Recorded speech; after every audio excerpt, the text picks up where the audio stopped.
그러니까 교수님. 잘 들리세요? 예, 잘 들립니다. 그래요. 자, 뭐 질문 있으면 하시죠.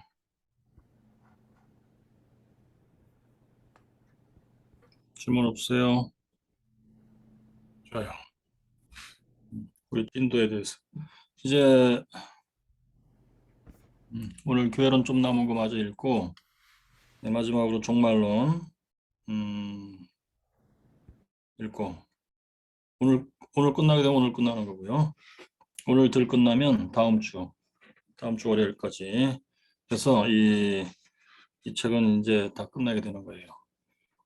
그럼 그 다음에 이제 어떤 공부를 하냐면 이 책을 하기 전에 했던 방식으로 월화 하는데 월요일 날은 로마서와 산상수훈을 번갈아 가면서 하는 식이고 화요일 날은 조직신학을 계속 하는 거고 음, 그런 식으로 해서 음, 끝날 때까지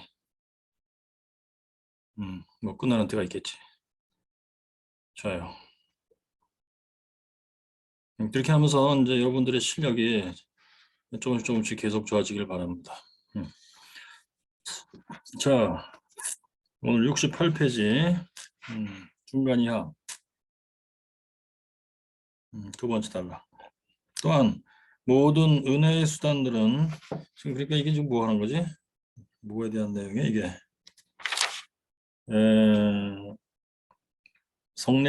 성례전에 관한 것이고 성례전에는 이제 개신교에서는 세례와 성만찬 두 가지로 되어 있다. 그리고 이 두 가지는 다 은혜의 수단이라는 개념에 속하는 거예요. 은혜의 수단이에요. 그래서 예슬리가 은혜의 수단의 사용에 이제 그런 규칙들, 공식들이 이렇게 있는데 세례와 성만찬에도 딱 그 공식이 적용이 되는 거예요. 그래서 오늘 요 이제 68페이지 두 번째 단락에도 은혜 수단 사용의 규칙들이에요. 또한 모든 은혜 수단들은 수단으로서 사용해야 한다는 것을 기억하라. 수단이에요. 무슨 수단이냐? 하나님께서 약속하신 대로 은혜를 전화주셔서 감사합니다. 잠시만 기다려주시면 네, 놀면센터 이수진입니다. 예, 저 강진석인데요. 죄송합니다. 제가 네, 아니, 됐, 스피커가 됐습니다. 켜져 있어요. 정리했습니다. 죄송합니다. 음. 자, 모든 은혜의 수단들은 수단이에요. 그야말로 하나님께서 약속하신 대로 은혜를 주시는 수단이에요. 네, 그런 수단으로 사용해야 한다. 것을 기억하라. 그래서 은혜의 수단 그 자체를 위하여 규정된 것이 아니다. 은혜의 수단 그 자체에 그 능력이 있다고 기대하거나 공로가 있다고 기대하거나 그러면 안 된다는 얘기예요. 그래서 너의 영혼을 의와 진정한 거룩 안에서 새롭게 하기 위하여 규정된 수단임을 기억하라. 그러니까 은혜 수단 그 자체가 뭐 이러저러한 의미 있는 게 아니에요. 능력도 없고 공로도 없고 이러저러한 의미 있는 게 아니에요. 이것은 목적을 위해서 있는 건데 어떤 목적이냐? 우리의 영혼을 의와 진정한 거룩 안에서 새롭게 하는 거예요. 우리의 영혼을 거룩하게 만들기 위해서 하는 건데 우리 영혼을 거룩하게 만드는 것은 오직 하나님만이 하실 수 있단 말이에요. 그것도 하나님이 직접 역사하시는 건데 그걸 은혜라고 부른단 말이에요. 그걸 위해서 은혜의 수단을 사용하라고 하나님 하신 거라 이거예요. 사람들이 이 하나님은 직접 역사하신 하나님은 눈에 안 보이니까 자꾸 은혜의 수단 그 자체에 뭔가 의미가 있다고 생각하고 의미를 부여하고 거기다 뭘 기대하고 자꾸 그런다 이거예요. 그래서 세례 받으면 중생했다고 그런 말 이상한 말도 하고 성만찬 받음으로 내가 점점점 거룩해진다 뭐 이런 이상한 생각도 하고 성만찬을 자꾸 받아야 성적이 올라간다 뭐 이런 이상한 생각도 하고 그런 거예요. 성만찬 자체에 무언가 거룩이 있다. 음, 그 자체가 거룩한 거다. 뭐 이런 참 헛된 생각을 하고 그런다 이겁니다. 심지어 웨슬리는 그래서 성만찬이 우리의 영혼을 의와 거룩 안에서 새롭게 한다. 하나님이 직접 그렇게 하시는 거다. 그걸 통해서. 예, 하나님이 기뻐하실 때 그렇게 역사하신다. 이런 건데 그 개념을 뭐 모르거나 이해 못하거나 또 그런 생각으로 성만찬을 사용하는 게 아니고 성만찬 자체에 뭔가 신비한 능력이 있다고 생각한다. 뭐 이런다. 그렇게 하면은 그 성만찬은 똥이여 쓰레기일 뿐이다. 그렇게 표현해서 심지어 웨슬리가. 자, 그래서 그 밑에 계속 보겠어요. 너의 영혼을 의와 진정한 거룩 안에서 새롭게 하기 위하여 규정된 수단임을 기억하라. 그러므로 은혜의 수단들이 실제로 이것을 지향한다면 좋은 일이다. 그러면 사용을 잘 하는 거예요. 그러나 그렇지 않다면 은혜의 수단들은 똥이요 쓰레기일 뿐이다. 세례와 성만찬도 여기 포함되는 거예요. 예수가 그랬잖아요. 분명히 성만찬은 뭐 은혜의 수단 중에 이제 경건의 행위 또 자비의 행위 이렇게 두 가지로 구성되어 있잖아요. 이 중에 경건의 행위에 성만찬이 들어있단 말이에요. 은혜의 수단. 그리고 세례도 은혜의 수단이에요. 여기 위에 우리가 어저께 읽은 문장에 나와 웨슬리의 인용문에 세례도 은혜의 수단이다. 그것이 어디 있는 거냐?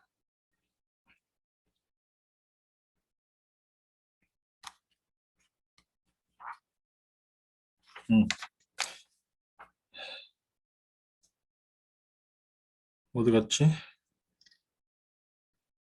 65페이지 어디 있을 것 같은데.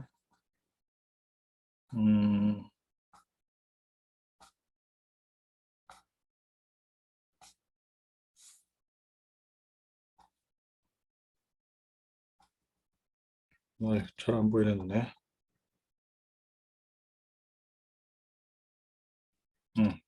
68개 한번 얘기해 주세요. 자, 그 다음에 68페이지 2번 달라. 성만찬의 효과와 합당한 준비. 자, 이거는 웨슬리의 93 웨슬리의 설교 항시적인 성만찬의 의무라는 제목의 설교에서 갖고 온 거예요. 이제 여기서는 그걸 기억하셔야 돼요. 이 영국 국교회예요. 웨슬리는 뭐 평생에 영국 국교회 사람이에요. 그래서 거기서는 예배 드릴 때마다 성만찬을 한다. 그거이기 때문에 성만찬을 항시적으로 받으라. 그 얘기예요. 자, 성만찬에서 주어지는 하나님의 은혜는 우리로 하여금 우리 죄들의 용서에 대하여 더욱 확신을 갖게 하며 죄들을 떠날 수 있는 힘을 준다. 성만찬에서 주어지는 하나님의 은혜는 이거구나. 죄들의 용서에 대한 확신을 갖게 함. 그 다음에 죄들을 떠날 수 있는 힘을 좀. 그래서 성만찬을 받을 때 칭의 은혜를 받을 수도 있다.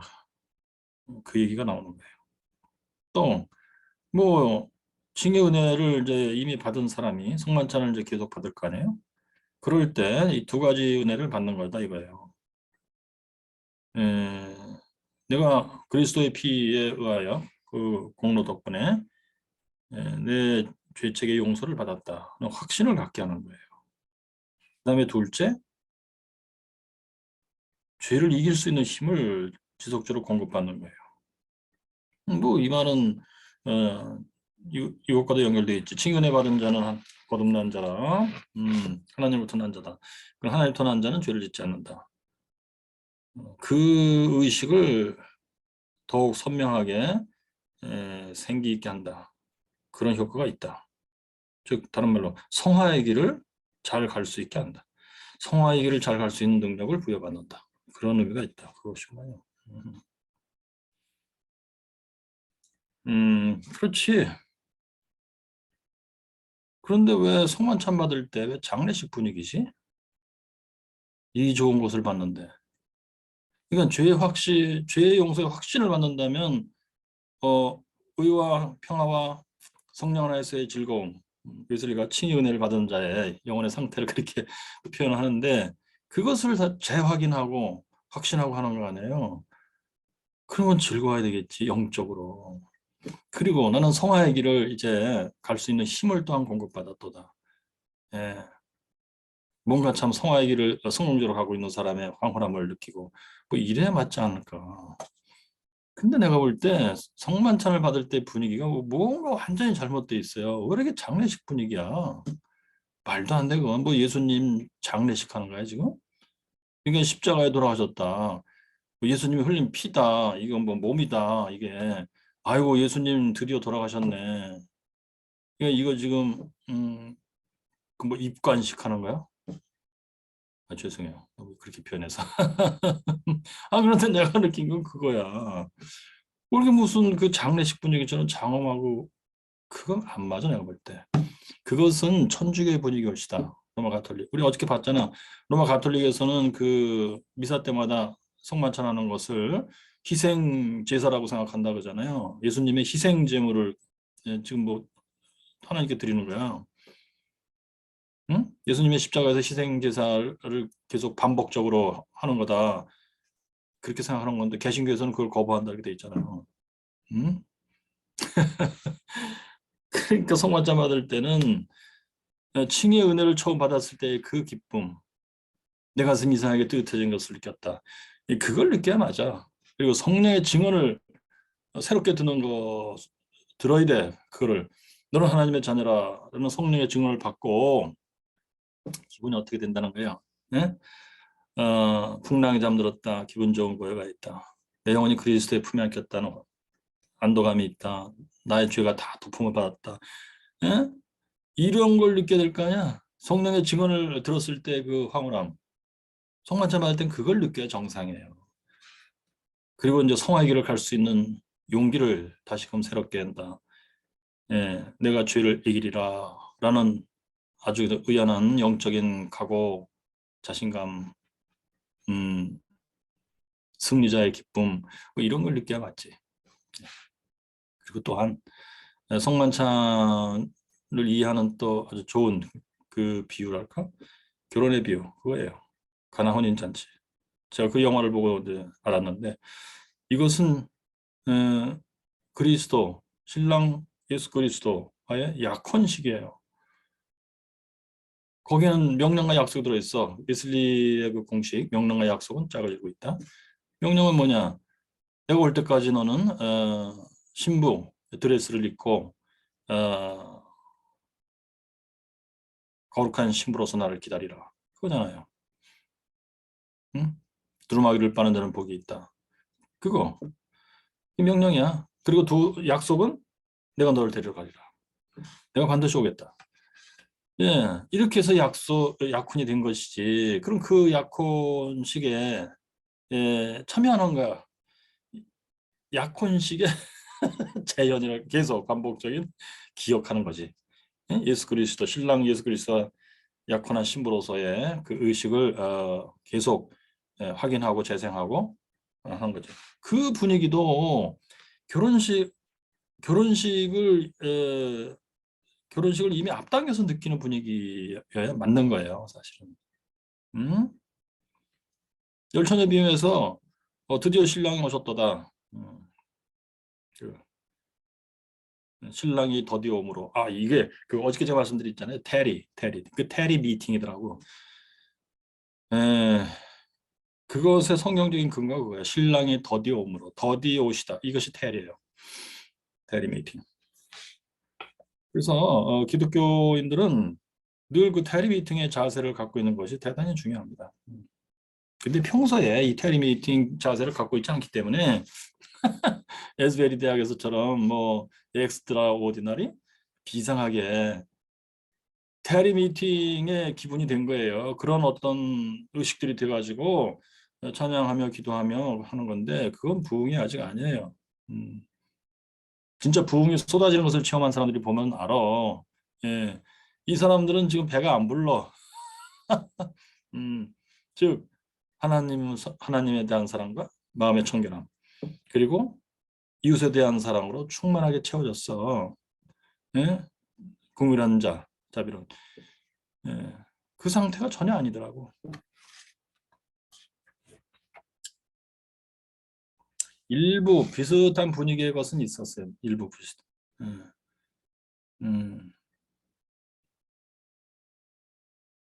그들의 영어 표현으로는 generosity라고 표현하던가 그래. 즉 너그럽게 베풀어 주는 거예요.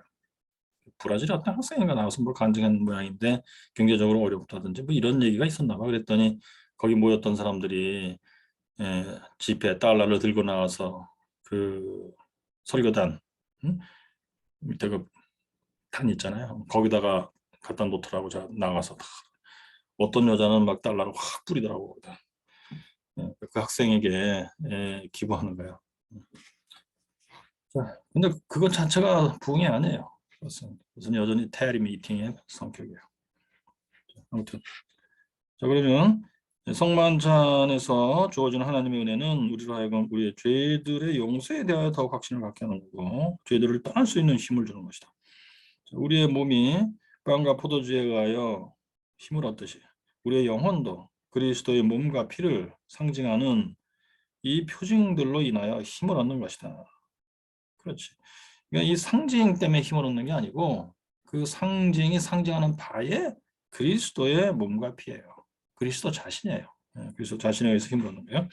이것은 우리의 영혼의 양식이다. 이것은 우리의 의무를 수행할 수 있는 힘을 주고, 의무, 하나님의 명령이에요. 그건 뭐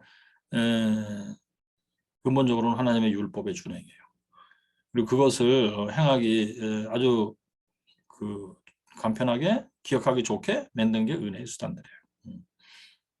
힘을 주고 그 의무 수행을 완성할 수 있도록 힘을 준다. 자, 그러니까 율법의 완성도 내 힘으로 하는 게 아니고 그리스도의 힘, 하나님의 힘으로 하는 것이다. 그런 개념이 여기 숨어 있어요. 그러므로 만일 우리가 그리스도의 평이하고도 분명한 명령을 조금이라도 존중하는 마음이 있다면, 우리의 죄들의 용서를 바란다면, 여기 두 가지가 들어있죠. 죄의 용서의 확신, 그 다음에 명령의 준행, 죄들을 떠날 수 있는 힘, 이거예요. 있다면 하나님을 믿고 사랑하고 복종할 힘을 얻기를 바란다면, 자, 이게 하나님의 명령이지. 하나님을 믿고 사랑하고 복종하라. 그 힘도 하나님으로부터 주어지는 거예요. 하나님이 이 힘을 주시는 건데 성만찬을 받으라. 그러면 내가 그 힘을, 그 은혜를 주겠다 이거죠. 주의 만찬을 받는 어떤 기회라도 소홀히 하지 말라. 그래요. 그러니까 이제 사람들이 성만찬 받기를 싫어했는데 영국 국회에서 그랬어요. 왜냐하면 참 이게 재밌는 겁니다. 지금 웨슬리가 이해하는 성만찬 이해와 그 당시 영국 국교의 성만찬 이해는 완전히 다른 거예요. 그러니까 뭐냐면 그잖아요. 웨슬리의 집단들과 홀리클럽, 이 사람들이 성만찬주의자라는 욕을 먹었는데 그 이유는 이들은 예배 드릴 때마다 성만찬 하니까 그때마다 나서 성만찬을 받은 거예요. 그래서 사람들이 쳐다보고 아주 질린 거예요. 그래서 성만찬주의자라는 욕을 이제 하기 시작한 건데 왜 그렇게 그런 눈으로 봤느냐? 그 당시 영국에는 성만찬을 받으려면 그 신부에게 담임 목사죠, 우리 식으로 치면 여기 이제 신고를 해야 된대. 일주일 전에 성만찬을 받겠나이다. 그러면 그때서부터 이제 그 근신을 해야 돼요. 근신한다는 건 뭐냐? 죄를 짓지 말며, 그 다음에 절식을 하며, 뭐 사치를 다 금하며, 그 장례식 분위기가 되는 거야 이제. 여기서도 나타나잖아요. 왜 성만찬이 장례식 분위기가 되는가? 네, 그렇게 하고 이제 말하자면은 회개하는 분위기로 나와서 성만찬을 받아. 그리고 성만찬을 받고 또 모르겠어요. 일주일 동안이지 언제 3, 4일 동안인지 근신하는 거예요 또.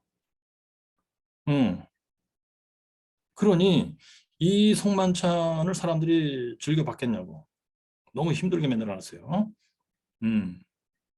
그래서 영국 국교에서는 그 당시에 웨슬리 당시에 1년에 최소한 3번 정도는 받아라라는 규정이 있었대요. 심지어. 그러니 완전히 망가진 거지. 이게 뭐야. 그런데 웨슬리 집단은 홀리클럽 이 사람들은 과감히 매주 받은 거예요. 성만찬. 매주 받았으니 뭐야? 1년 내내 근신한다는 뜻이에요. 그게 홀리 리빙이에요. 소위. 그래서 그렇게 해가지고 홀리 리빙을 해서 평생 동안 죽을 때 홀리 다잉, 거룩하게 죽는 거다. 칭의를 받고 구원받고 죽는 것이다. 이렇게 만들어놨어요. 일상생활에서의 수도원이 된 거야. 영성 훈련이 된 거예요. 일상생활이 다 영성 훈련이 된 거예요. 그러니 성만찬이 즐거운 것이 아니고 성령 안에서 즐거운 것은 있을 수도 없고 이게 뭐야 진짜. 예? 아주 인생을 힘들게 만들어 놨어요. 그런데 웨슬리 여기 예를 보세요. 성만찬이 힘든 거예요? 아니지. 이것은 그야말로 결혼식이에요. 예. 이제 내 죄를 용서받았다고 하는 확신을 갖게 하는 거고 이제 거룩하게 살 수 있는 힘을 하나님이 실제로 주시는 거야. 그걸 내가 받고 그 힘 때문에 내가 죄를 멀리하며 하나님의 율법을 준행하며 내 영혼 자체가 깨끗해진 거예요. 예. 믿음과 겸손 순종과 하나님 사랑 이웃 사랑으로 이렇게 이해를 해야 성만찬을 즐겨받을 수가 있지. 그래서 어저께도 제가 그 말씀한 거예요. 다른 사람의 인생을 괴롭히지 말라는 겁니다. 종교라는 이름으로. 근데 종교가 까딱하면 그렇게 만들어버리기 쉬워요. 유교 보세요. 유교. 응? 이시조선의 유교를 한번 생각해 보세요. 아주 지옥을 만들어버렸어요. 뭐 좋은 점도 있었겠지만 근본적으로 지옥이에요. 응? 그치? 양반, 상놈 그거부터가. 응? 그리고 아들을 못 낳으면 아주 철저한 불효자예요. 그래서 시바지락도 어떻게 구해가지고 대를 이어야 돼. 그게 뭐야 도대체가. 예? 그리고 남의 영혼까지 매니플레이션 하려고 그러는 거예요. 칠거지약이다 여자에 대해서. 질투하는 것은 내쫓아야 돼. 이런 것들. 그 어떤 인격을 가지면 그런 짓을 그렇게 사고하고 그런 짓을 할까? 그게 사이코패스야. 다른 사람들을 매니플레이션 하고 싶은 거예요. 근데 웨슬리만 해도 성만찬을 이해에 있어서 그런 것이 싹 다 사라졌어요. 예수님은 우리의 신랑 예수 그리스도다. 예수님의 피와 몸을 통해서 우리는 신랑 예수와 약혼하였다. 이제 예수님이 곧 오실 거다. 결혼식이 있을 것이다. 그 신랑을 기다리는 기쁨. 이런 분위기를 받아야지 성만찬을. 그래서 그런 분위기로 죄사함의 그 확신을 얻고 탕자의 비유. 그리고 우선 그 속에서부터 이렇게 샘솟아 오는 사랑의 기운으로 하나님은 나를 사랑하신 즉 내가 하나님을 사랑합니다. 이웃을 사랑한다. 이 기운으로 죄를 버리며 거룩하게 살며 이렇게 해야 맞지. 이게 예수님이 가르쳐 주신 진리의 길이지. 근데 사람 머릿속에서 나오는 거는 다 매니플레이션이에요. 결국. 여타의 모든 종교들 다 그렇습니다. 대표적인 경우 뭐, 특정한 분의 이름을 걸어놔서 만들 것 같아요. 무슨 스님. 그 유튜브에서 잠깐 봤더니 그분은 뭐 앉아서 잠을 뭐 몇 년, 3년 동안 앉아서 잠을 잤다고 그러는데 그리고서는 뭐 들어눠서 잘까봐 둘레에다가 뭐 철조망을 쳐놓고 막 그렇게 했다는데 아니 왜 그러는 거야 도대체. 그렇게 하면 그게 신령한 거야? 앉아서 자는 게 뭐가 신령하지? 그 참 사고방식이 희한해요. 자, 그다음에 이사님께서 진도 나가십시다. 알겠습니다. 네. 자, 그래서 주의 만찬을 받는 어떤 교회라도 소리하지 말라. 그들의 시간이 허용하는 때마다 언제나 이것을 주의 만찬을 받고자 하는 사람들에게는 자기 성찰과 기도로서 이 엄숙한 은혜의 수단을 행하기 위하여 준비하는 것이 적절하기는 하다. 그러나 반드시 그렇게 하라는 얘기가 아니에요. 그러나 그렇게 하는 것이 절대적으로 필수적인 것은 아니다. 그렇게 할 시간이 없을 경우에는 절대적으로 필수적이고 어떤 이유에서든지 어떤 경우에서든지 절대로 없어서는 안 되는 평소에 늘 갖추고 있어야 할 준비를 갖추고 있는지 살펴보아라. 그것은 첫째로 하나님의 모든 계명들을 지키겠다는 가슴에 충만한 목적의식이고 둘째로 하나님의 모든 약속들을 이루어 받고자 하는 진지한 염원이다. 옳거니 이것이지. 자, 그러니까 그 후에 성만찬을 받고자 하는 사람들에게는 자기 성찰과 기도로서 이 엄숙한 은혜의 수단을 행하기 위하여 준비하는 것. 이게 그 당시 영국 국교의 분위기예요. 근신이에요, 바로. 뭐 일주일 동안 근신을 하는지 모르겠어. 성만찬 받기 위해서 근신하는 방법도 웃겨. 뭐 죄를 멀리하며 사치를 안 하며 뭐 또 뭐요, 절식을 하며 뭐 때를 따라 금식도 하겠지 뭐. 뭐 이렇게 해서 자기를 괴롭히는 거예요. 뭐 그것도 어떤 의미에서는 나쁘진 않은데, 근데 그것이 절대적으로 필요한 건 아니다. 시간이 없을 경우에는 그런 건 없어도 된다예요. 여기 이제 웨슬리의 그 은혜의 수단 사용 규칙이 나오죠. 이 규칙은 이제 그의 설교 성경적 구원의 길에서 아주 자세히 얘기했어요. 그러니까 겉으로 몸으로 행하는 것은 여건이 허용을 하는 한에서 하는 거예요. 시간, 건강, 뭐 환경 등등등. 그런 여건들이 허용하지 않아. 그렇다면 필수, 절대 필수가 아니고요, 이것은. 그러나 영혼에서 하는 것은 절대 필수예요. 영혼 사는 것은 뭐 시간이니 환경이니 뭐 여건이 건강이냐고 상관없어요. 그래서 영혼에서 하는 것이 여기 써 있는데, 그것이 뭐냐면 평소에 늘 갖추고 있어야 되는 준비 사항인데, 첫째로 1. 하나님의 모든 계명을 내가 지키겠다는 마음의 각오예요. 목적의식. 그것이 늘 있는지 점검해 봐야 돼. 성만찬을 받기 위해서 필요한 준비에 이게. 그 다음에 둘째, 하나님의 모든 약속들을 이루어 받고자 하는 진지한 영혼이에요. 명령과 약속에 붙어 있잖아요. 그러니까 성만찬이 이제 은혜의 수단이니까 은혜의 수단은 명령과 약속이 붙어 있단 말이야. 이 두 가지를 다 내가 거기에 일체해야 돼. 명령, 율법을 내가 준행하겠나이다. 이 의식이 있어야 되고, 그 다음에 둘째, 하나님이 약속하신 은혜를 내가 다 받겠나이다. 잘 받겠나이다. 그래서 은혜를 잘 받아야 된다. 제가 그 말씀을 늘 강조하는 겁니다. 그런 마음이 있어야 되고, 그런 마음만 있으면 성만찬을 받을 준비가 다 된 것이다. 그것이 십자가에 달리신 예수 그리스도를 존중하는 아주 기본적인 마음이에요. 장례식 분위기가 중요한 게 아니고, 뭐 인생이 살다 보면 경우에 따라서 성만찬 받기 전에 장례 같은 분위기가 될 수도 있어요. 내 인생에 사는 것이 너무 좀 한심하고 괴로워서 그럴 수도 있어. 그렇지만 근본적으로 이 두 가지가 있어야 돼. 두 가지가.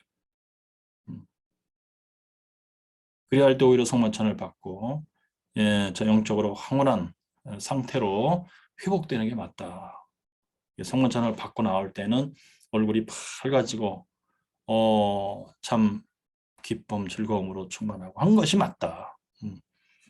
성만찬을 받고도 계속 막 그 좀 장례식 분위기다. 그거는 뭔가 좀 안 좋아. 상담을 받으셔야 돼, 뭔가. 치료를 받으시던가. 그다음에 3번. 성만찬은 하나님이 구원의 은혜를 주시는 통로이다. 요거는 웨슬리의 일지 1740년에 썼다고 그래야 되는데, 지난번에 자세히 말한 대로 1. 주의 만찬은 사람들에게 각각 필요한 대로 선행은혜 또는 칭의은혜 또는 성화은혜를 전달해 주시는 수단으로서 하나님에 의하여 지정된 것이다. 오호. 성만찬을 통해서 선행은혜도 줄 수 있어요. 그 뜻은 뭐야? 아직 칭의은혜 받기 전의 사람이에요. 아직 예수님을 나의 주님으로 고백하기 전의 사람이에요. 예수 안 믿는 사람이에요. 예수 안 믿는 사람도 성만찬을 받으라는 거예요. 그게 이제 오픈 테이블이라고 소위 부르지. 그러니까 이 사람이 이제 어떻게 성만찬을 받게 되는지는 뭐 각각의 경우들이 있겠지만, 뭐 식구의 권유를 받고 오늘 나랑 같이 교회 가서 성만찬을 받자. 그래서 나왔어. 그래가지고 받았다. 그랬을 때 이 사람의 마음속에는 내가 선행 은혜를 또 받아야 되겠다. 그것도 하나님이 주신다니까. 선행 은혜 받으면 뭐야? 웨슬리 공식에 가면 이렇게 되는 거죠. 아버지 하나님이 이 사람을 그리스도 앞으로 지금 데려가시는 거야. 성만찬을 받는 순간이든지 뭐 받기 전이든지 또는 받은 직후랄지 선행 은혜를 주시는 건데, 아버지 하나님 이 사람을 그리스도 앞으로 데려가는 거야. 그리스도가 빛을 비추는 거야. 그래서 미가서 6장 8절에 거기 모든 인생에게 하나님이 요구하시는 기본적인 요구사항, 정의를 행하고 자비를 사랑하며 너희 하나님 여호와 하나님과 늘 동행하라. 이것을 순간적으로 일시적으로 느끼게 한다. 근데 이 사람의 머릿속에서는 이런 문장으로 흘러가지가 않겠지. 여러 가지예요. 말하자면 뭐 그 하늘 무서운 줄 알아라 이렇게도 표현되고 권선징악 이런 식으로도 느낌이 올 거고 뭐 양심의 가책 이런 식으로 올 거고 뭐 그런 식이에요. 또는 선한 양심이 일어나기도 하고 이렇게 있죠. 예. 그럴 때 이제 성령 하나님께 이 사람에게 깨름칙하게 느끼게 한다. 이런 거. 그런 걸 느끼겠지. 그렇다면 이 사람은 성만찬을 굉장히 성공적으로 받은 거예요. 예. 그리고 하나님이 이 사람에게 성만찬을 받을 때 또는 받기 직전에 받을 때 또는 받은 직후에 얼마 후에 역사해 주신 거예요. 선행에. 예. 웨슬리 이해가 그래요. 성만찬 예수 믿지 않는 사람도 받음이 마땅한데 이런 걸 느끼면서 받아야 제대로 받은 것이에요. 근데 만약 이 사람이 성만찬 받아보고 뭐 이거 포도주가 뭐 싸구려 포도주다 뭐 별 맛이 없다. 별 뭐 의미가 없다. 여보나 다음에 안 갈래. 뭐 그런 거 왜 안 해 모르겠네. 뭐 종교 의식이겠지. 좋아하는 사람들만 하라고 뭐 이렇다. 그러면 완전히 실패한 거예요. 성만찬을 잘못 받은 거예요. 그다음에 칭의 은혜를 받는다. 성만찬 받을 때 그 성만찬 받기 직전 받는 순간 받고 나서 얼마 후에 칭의 은혜를 하나님 줄 수가 있다. 또 성화 은혜. 그러니까 칭의 은혜 받은 사람인데 성만찬을 받을 때 받기 전에 직전에 받는 순간 받고 얼마 후에 성화 은혜를 받는 수가 있다. 그래서 성화를 성공적으로 갈 수 있게 해준다. 뭐 이런 식이죠. 그다음에 이것은 누구를 위하여 지정된 것인가 하면 그들을 죄로부터 멀리 떨어지게 하기 위하여 또는 그들의 죄가 용서되었다는 것을 보여주기 위하여 또는 그들의 영혼을 하나님의 형상 안에서 새롭게 하기 위하여 하나님의 은혜가 필요하다고 알고 느끼고 하는 모든 사람들을 위하여 지정된 것이다. 오호. 자, 그러니까 본인 자신들이 뭐 예컨대 이런 걸 느껴야 돼. 성만찬을 받을 어떤 사람들이 받아야 되느냐 이거야. 첫째, 죄로부터 멀리 떨어지게 하기 위하여 나는 성만찬이 필요합니다. 뭐 이거는 아까도 얘기했듯이 선행은혜 단계에 있는 사람이거나 또는 회개은혜 단계에 있는 사람이거나. 그래서 죄로부터 멀리 떨어지길 바라는 거야, 이 사람은. 그런 의식이 있고 그런 노력을 하고 있겠지. 그럴 때 성만찬은 그런 의식을 더욱 강화해주며 그걸 할 수 있는 힘을 주며 이런다. 그러니까 예수 믿고 나는 구원받았나이다. 이 의식이 없어도 성만찬을 받으라는 거야. 회개의 단계에 있는 사람도 받으라는 거야. 그 다음에 죄가 용서되었다는 것을 보여주게 해요. 그렇죠. 칭의 은혜가 필요합니다, 나는. 그런 사람도 성만찬을 받으라. 그러니까 칭의 은혜를 어떻게 받습니까? 쉽게 내가 말씀드립니다. 어떤 목사님, 우리 교회 교인들 중에는 아니 왜 칭의 은혜를 못 받을까? 이 사람들이 죄를 버리고 선을 행하며 이거에 힘을 안 써서 그래. 그게 아니고 이거예요. 성만찬을 받을 때 칭의 은혜를 받을 수 있다는 거야. 아마 그 목사님은 그거 생각 못했을 것 같은데. 응? 내가 뭔가 빡세게 해야 칭의 은혜를 받을 수 있다. 이렇게 생각하시는 것 같은데 성만찬을 받았는데 칭의 은혜를 받았어? 야, 그거 가짜 아니야? 그렇게 쉽게 될 리가 있나? 그건 거저먹기지. 그런 걸 누가 못해? 그리고 성만찬 받고 그다음에 나 칭의 은혜 받았습니다. 그 별로 신뢰가 안 가는데 막 그러고 싶을 거예요. 왜 그러느냐? 두 가지. 1. 남의 상황을 내 기준에 의해서 컨트롤하고 싶어하는 마음이 너무 강해. 그다음에 둘째, 전능하신 하나님이 그 사람에게 자비를 베푸사 역사하신다 하는 사실에 대한 질투식이 싫은 거야, 그거. 하나님이 그 사람에게 자비를 베푸신다는데 그 하나님에게 맡겨야지. 그 하나님을 신뢰해야지. 그렇게 했다면 축하해줘야지. 그 마음이 부족한 거예요. 여기서도 알 수 있잖아요. 다른 사람의 영혼을 내 입맛에 맞게 컨트롤하고 싶어하는 거죠. 자, 그래서 웨슬리의 생각은 전혀 달라요. 여기 성만찬을 받을 때 네가 여기 보세요. 죄가 용서되었다는 것을 하나님이 보여주실 거다. 네가 성만찬 받을 때. 그럼 웨슬리여, 내가 칭의를 받고 싶습니다. 나는 예수 믿고 죄 사함 받으면 거듭나는 거 진짜 원합니다. 그러면 성만찬을 열심히 받으라. 이렇게 웨슬리는 조언해 줬을 것 같아요. 그다음에 또 뭐 회개은혜 단계도 열심히 거쳐가야 된다고 조언하지. 예. 은혜의 수단을 힘써 사용하면서 그것도 얘기해 줬을 것 같아요. 성만찬을 빠뜨리지 말고 받으라. 이렇게도 조언해 줬을 것 같아요. 또 그다음에 그들의 영혼을 하나님의 형상 안에서 새롭게 하기 위하여, 이거는 이제 성화 같아요. 성화의 길을 네가 성공적으로 가고 싶으냐? 그러면 성만찬을 빠뜨리지 말고 받으라. 이 얘기한 것 같아요. 네. 그다음에 3.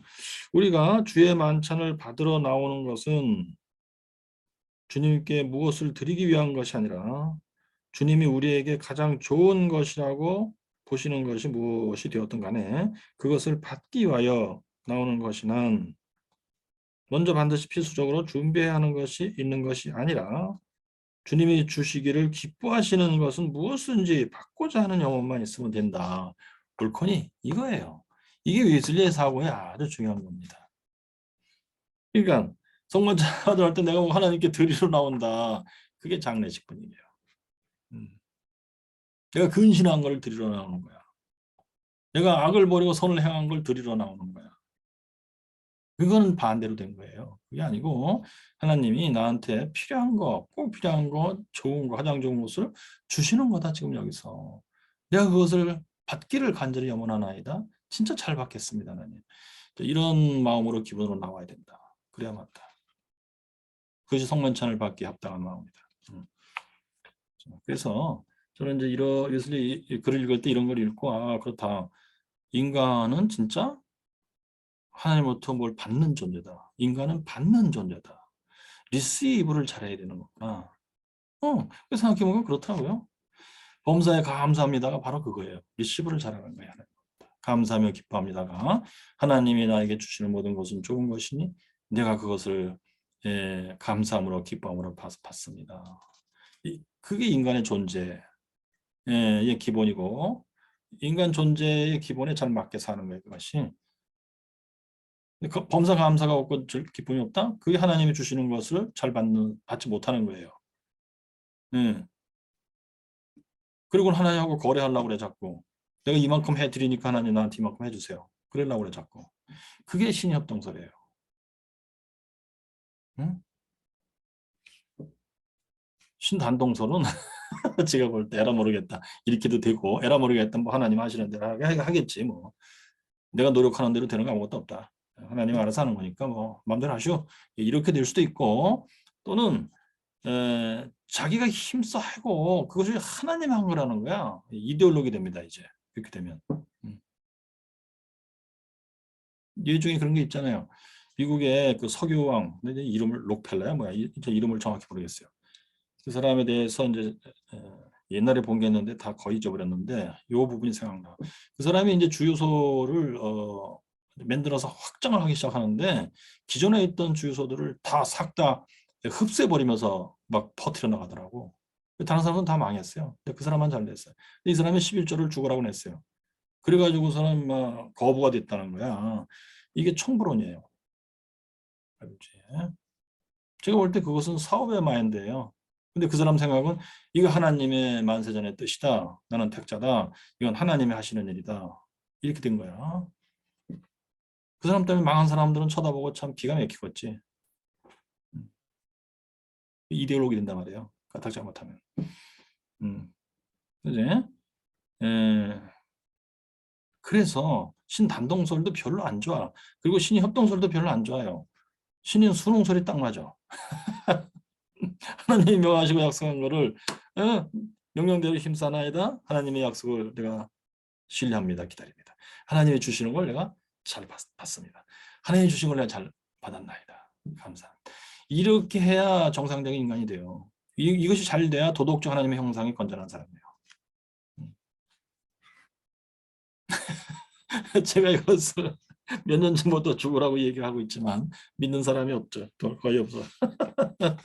그리고 뭐 신협동설이 여전히 많대. 네, 아버지. 좋아요.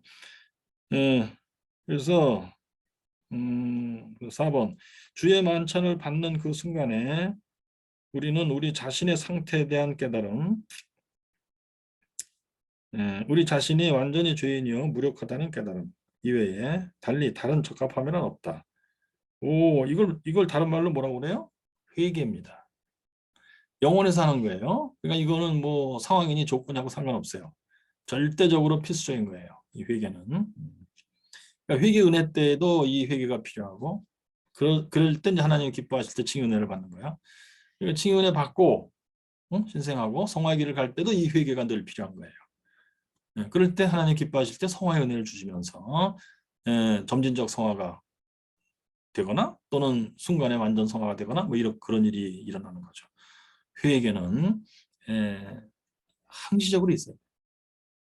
그러니까 회개 은혜 이전에도 사실은 회개가 있어야 되는 건데 그 사람들이 그걸 못하니까 회개 은혜 단계 들어오지 못한 사람들은 회개라는 걸 뭐 알지도 못하고 회개하라고 그러면 뭐 이해도 못하고 그래서 선행 은혜 정도라고 하나님이 주시는 거예요.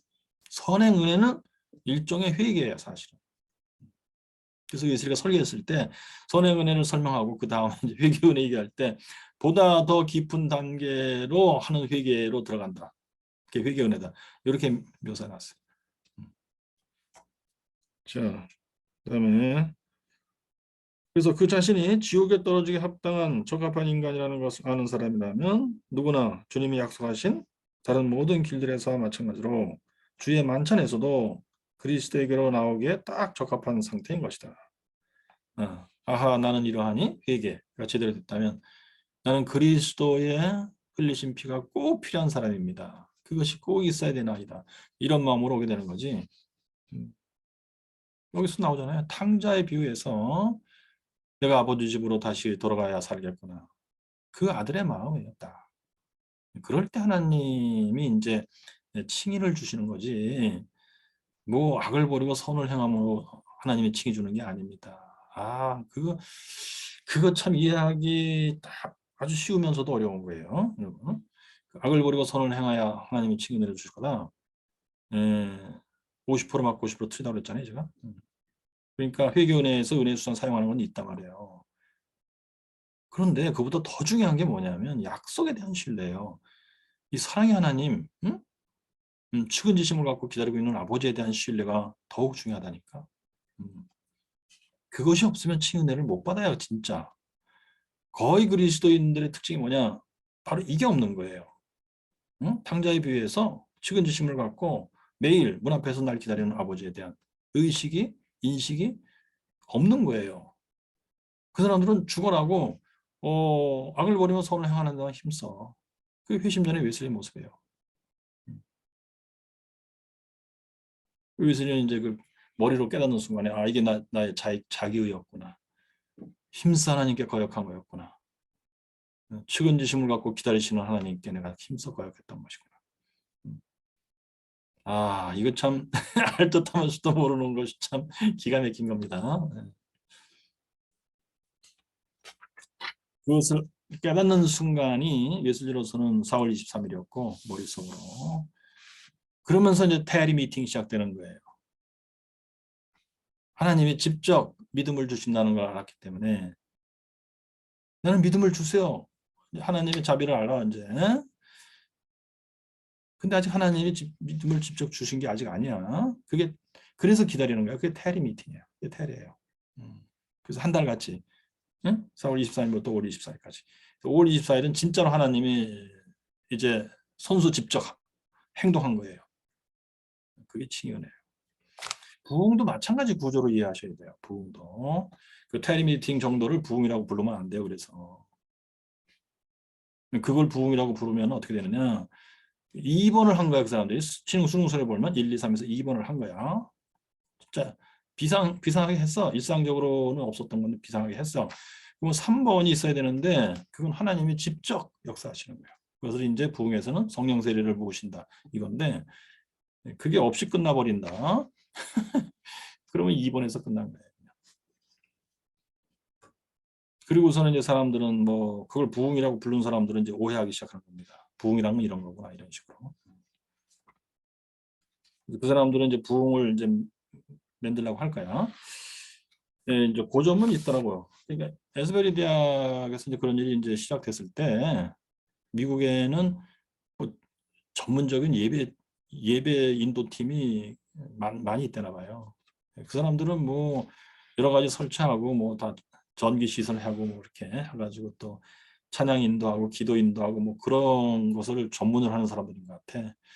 그 뭐 화려하게 할 수 있겠지. 그 사람들이 제안이 들어왔었대요. 우리가 가서 도와주겠다. 그래서 이제 에스베리 대학 거기 모인 사람들은 다 거부했대요. 그것을. 그냥 순수하고 그냥 우리는 소박하게 진짜 하겠다. 진심으로. 요즘에서 주의해야 돼. 그러므로 에스베리 대학에서는 인위적으로 한 게 아니다. 그래서 이것은 뭐 부흥이다 하는데 역시 잘못이에요. 뭐 전기를 가지고 뭐 전문적으로 해서 했던 그것도 대리 미팅이고 일종의 이렇게 소박하게 했던 것도 대리 미팅이에요. 눈에 안 보이신 하나님이 진짜 성령 세례를 부으시는 역사를 하셔야 부흥이에요. 그것은. 그걸 받을 때 배가 불러지는 거예요. 영혼의 충만함을 체험해야 돼요. 그래야 부흥이에요. 그것은. 자, 아무튼 여기까지. 그래서 교회론은 여기까지입니다. 그 다음에 종말론인데 혹시 질문 있으면 하시죠. 여러분. 아, 교수님 그러면 교수님 질문해도 되나요? 예, 그 에즈베리 대학 그 지금 현재 그 현상을 갖고 만약 이게 신은 수능설의 관점으로 보자면 이게 두 번째 단계에서 세 예. 번째 왔다 갔다 그렇게 봐도 되는 건가요? 두 번째로 아니에요. 봐도 되죠. 음. 제가 그 뭘 보면 알 수 있냐면 네. 평양 대부흥은 진짜 테리 미팅이 아니에요. 진짜 하나님이 부으신 거예요. 평양 대부흥은 이제 그게 원래 연례 행사예요. 연초에 사경회. 그래서 늘 해마다 했던 것을 하는 거였는데 그래서 이제 사방각지에서 모여갖고 그때 당시에는 쌀을 짊어지고 왔더라고. 그래서 이제 집회하면서 며칠 계속 하니까 거기서 이제 같이 온 동네 사람들끼리 야외에다가 솥 걸어놓고 밥도 해 먹으면서 그러면서 했어. 그렇게 할 때 은혜가 잘 돼 사실. 예. 그런 거 하려고 하는 건데 갑자기 임한 거예요. 그래가지고 첫째 특징이 뭐냐면 이 사람들이 나와서 자기의 가슴을 누르고 있던 죄들을 자백하고 고백하고 한 거예요. 그러면서 그때 또 이제 주로 밤에서부터 새벽으로 이어지는 그 시간인 것 같은데 방언 기도가 시작돼 갖고 그야말로 이들이 늘 연습했던 대로 한 것도 아니에요. 다 파도 치듯이 기도가 되는 거예요. 여기서 막 전체적으로 올라왔다가 잠잠해졌다가 저쪽 구석에서 다시 올라오기 시작해서 쫙 퍼져나갔다가 다시 잠잠했다가 저쪽 구석에서 또 시작돼가지고 다 퍼져나갔다가 막 이런 식으로 응? 밤새도록 새벽까지 방언으로 기도하고 근데 그 기도 내용이 다 이제 회개하며 또 용서의 확신을 얻으며 뭐 이런 식의 내용들이었을 것 같아요. 그리고서는 이제 이들이 새로워져서 그게 이제 배가 불른 거에 충만해진 거예요. 그래서 평소에 빚을 갚지 못하고 있던 것들을 가서 과감히 빚을 갚은 거예요. 다. 시내 가게, 비단위 장사 강서방. 또는 어떤 그 선교사 집에서 그 심부름하는 사람은 맨날 달걀 사오라 그러면은 조금씩 떼어 먹었던 것도 그것을 자백하고 다시 돌려주고 했던 거예요. 이런 것이 배가 불러진 현상인데 에스베리 유니버시티 그 집회에서는 그런 현상이 없었어요.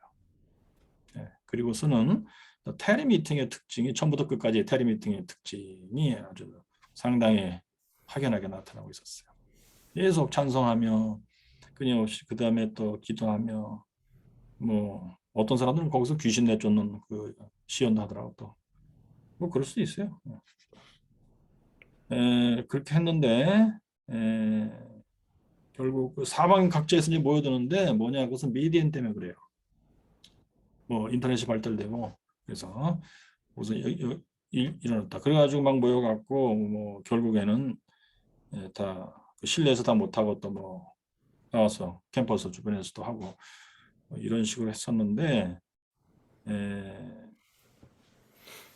그들이 찬송 부르거나 뭐 등등 했을 때 이 속이 채워져서 나오는 그 찬송, 기도, 이 분위기가 따로 있고 이렇게 테리 미팅 할 때 분위기가 따로 있고 그래요. 테리 미팅 할 때 분위기는 뭐냐? 힘들어요. 억지로는 아니지만 힘들게 계속 이어나가야 돼요. 그게 뭐 역력해. 그런데 충만함을 받고 나오는 찬송은 제어할 수가 없어요. 그것은 뭐 광적으로 하는 게 아니에요. 그렇지만 옆에 사람도 주변 사람도 제어하기가 힘들 정도의 뭔가 샘솟듯이 흘러나오는. 그건 이제 구별이 되지. 그래서 그래요. 네. 다르게 보는 사람이 뭐 견해도 있겠죠. 자, 또 혹시 다른 질문 있으십니까?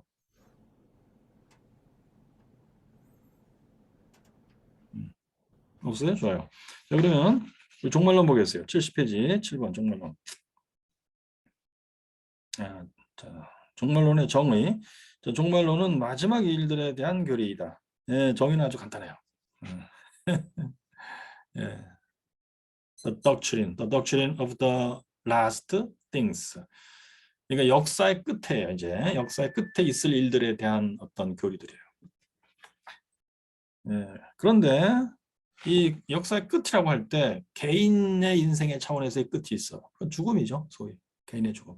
그리고 이제 우주 전체, 하나님이 만드신 피조세계 전체의 끝이 있어요. 이것은 이제 우주적 종말론. 개인의 죽음, 이것은 개인적 종말론. 이렇게 두 가지 가정으로 또 구별해서 말합니다. 그래서 종말론은 크게 두 개의 가정으로 구성되어 있다. 첫째 가지는 개인적 종말론으로서 각 개인의 생물학적 죽음과 그 죽음 이후 영혼의 존재 방식, 몸을 떠났으니까 영혼의 존재 방식에 관한 가르침이고, 두 번째 가지는 우주적 종말론으로서 예수 그리스도의 재림과 죽은 자들의 부활과 마지막 심판과 이어서 있을 현재 물질 세상의 폐지와 동시에 비물질로 새로이 창조하시는 새하늘과 새 땅에서의 영생과 영벌에 관한 가르침입니다. 이게 종말론에서 논하는 내용들이에요. 자, 첫째, 개인적 종말론. 자, 우선 여기 종말론 그러면 이런 게 있잖아요, 또. 근데 몰트만의 희망의 신학. 그것도 종말론이에요, 일종의. 그런데 이런 뭐 개인적 종말론이나 우주적 종말론이 아니고 현재의 사회 상태를 혁명적으로 확 뒤집어 엎어서 뭔가 새롭게 한다. 그것도 모종의 종말론이 아니냐. 그런데 제가 볼 때는 성경이 말씀하는, 성경을 기준으로 얘기해야 되니까 성경이 말씀하는 종말론으로서는 이 두 가지밖에 없어요.